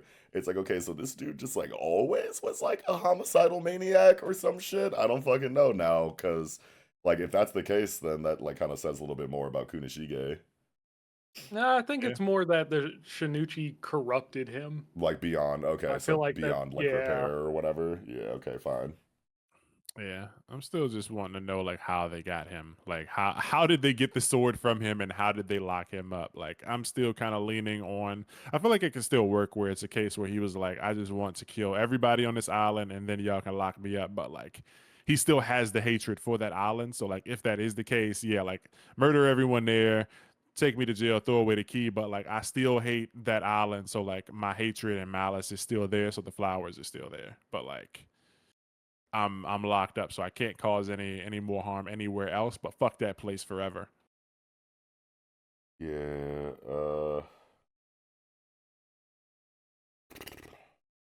I mean, could be wrong, but yeah. I'm willing to. I want to see where it goes. I just want to. I can't imagine them like forcing this dude down. Like, how the fuck did he? That's This. what made me think that after the malediction, like, and he kind of like snapped out of it and was like, okay, no, no, no, no. I give up. Yeah, Take yeah, my like I'm take tripping. take take the sword out my hand right the fuck now, and put me in Ultramax at the bottom of the prison. It probably took all of the sword bearers to fight him and subdue him. That's probably what happened. But this is a nigga that you probably got to kill to beat.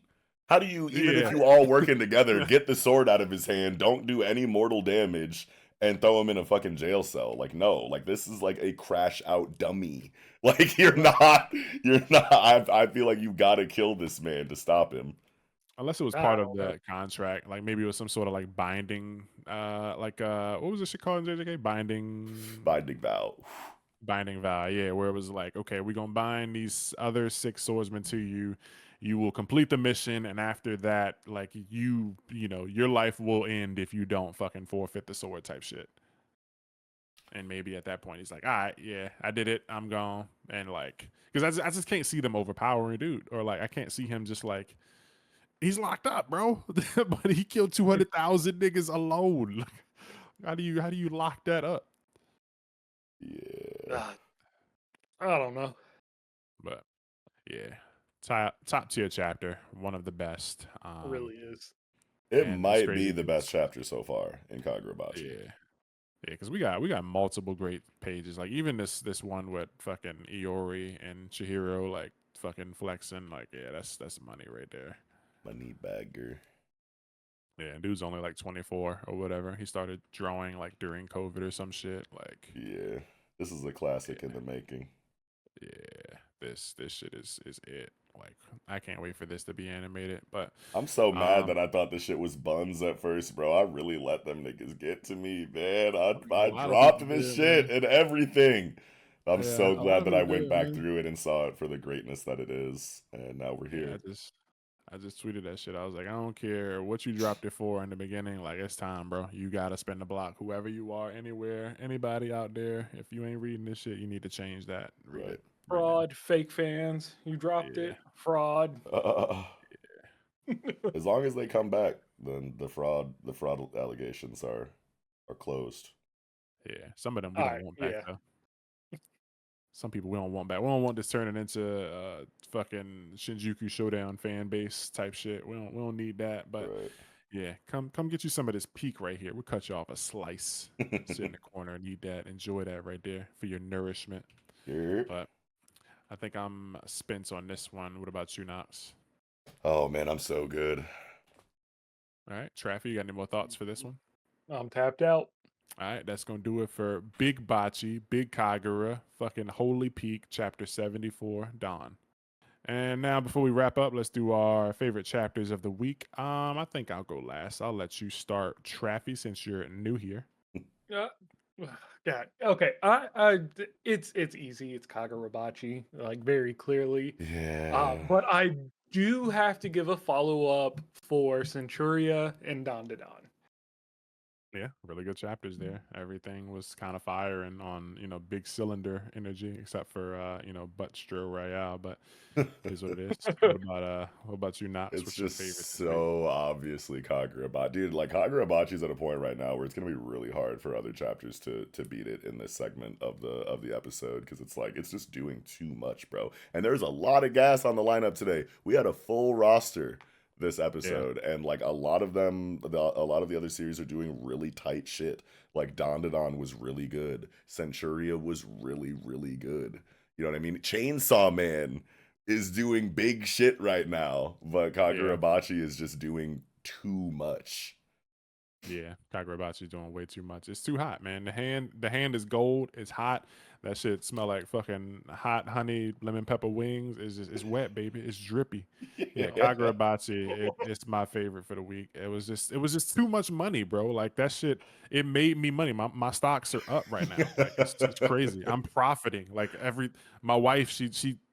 I don't even want to tell you what she did to me after I read this chapter. Like it's crazy. This Right. is good, great chapter. Nigga, I So, fucking ran out of fucking deodorant today. I went to work all day, running around on my feet, stinking. Read that fucking huh? chapter, and I smell good now. Oh, okay. I You can't had me in the believe first half. I just got a whiff. I was like, when did I get new deodorant? I haven't yet. That's just the Kagurabachi effect. Yeah, It that's sort of is. how you write. But that's going to do it for top chapters this week. Now I'm just gonna read a couple of these comments from our last episode. Remember, if you want your comment to be read, drop something down below in that comment section, baby, because we read them at the end of the reviews. But not ___ applicable. Next week's Chainsaw Man review is gonna be so good. My goodness, Tatsu Fujimoto. Yeah, this he's talking about the chapter that we talked about today. So yeah, that was a crazy chapter. Hopefully you tuned in to that segment because we had a bit of fun talking about that. Good Chainsaw Man chapter. Can't wait to see what tomorrow brings. But yeah, good stuff there. Here we go. We got at Blue Getsuga 8396 and sorry, buddy. But he says, I kind of like ASStro Royale and their power system. Unfortunately, I think it's getting rushed. Yeah. Fortunately, it might be able to end its story before it gets axed since the series is set up to either expand if needed to finish what it needs to do. There's only one sibling and 2 to 3 ors that need to be accounted for. Yeah. Nigga, this shit is out of here. Sorry. Yeah, I think it's gonzo. We're It's done. out of here. We got, I feel like at most 5 chapters if the brother don't show up and extend the story, unfortunately, for another few chapters. But this shit can easily end in the next 3 to 5, and I'm ready. I'm just ready for the next batch. I think, like, logically, it's gonna end in 2 to 3 weeks. Two to yeah, about 5, because we're about to get a new batch. Like, I think Jump is doing this thing where they're doing like one shot a week for 9 weeks, and I think this week was week 7. And I think after that's over, we're gonna get a new batch of manga. So like we got like 2 more one shots, and then like the ASStro Royale along with like probably 2 other manga probably gonna get axed. So we're gonna get like 3 new things in Jump. So I'm looking forward to whatever the future brings, and I don't think ASStro Royale is gonna be in it. It's not the future. Yeah. So that's it for the comment section. And that does it for Shonen Pulse episode 24. If you made it to the end, thank you. I fuck with you. You're a soldier. You're a heartbreaker. You're a real one. You're a gold-handed hot honey enjoyer. Please like, comment, subscribe. Do all the good stuff. Let us know what you thought. Drop your comments so we'll read them next week in the comment reading section that we got. You know what it's called. You know what we talking about. It's late at night. But that's gonna do it. Well, shit. Actually, Traffy, you want to say anything to the people? You back permanently, or are you just a guest, baby? Let them know.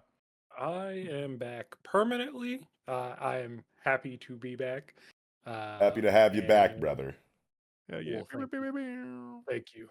And I am happy to talk about manga with y'all going forward. Let's get it. You got anything going on? Oh wait, my bad. Nah. Hey, you go. No, I was gonna say, you got anything going on your solo channel? But that should No, that is still in the hiatus period, so don't expect anything from there for the foreseeable future. You can find them here to get all your Traffy fixings. Yeah. Take it one step at a time. So we got Traffy back. The father has returned, Father Traffington, and just be on the lookout, man. We got some stuff coming, more content planned. Every stream, every video I see, I'm gonna start streaming, but I'm gonna get to it eventually. I'll be there. Just keep an eye out. Follow our Twitch if you ain't already. I think Knox tweeted about it. It's same name, Panel Focused or Sean. I forgot the name. Twitch.tv/Panel Focus. There you go, baby. Go follow that and be on the lookout. Keep your eye on them tweets. That's it for me.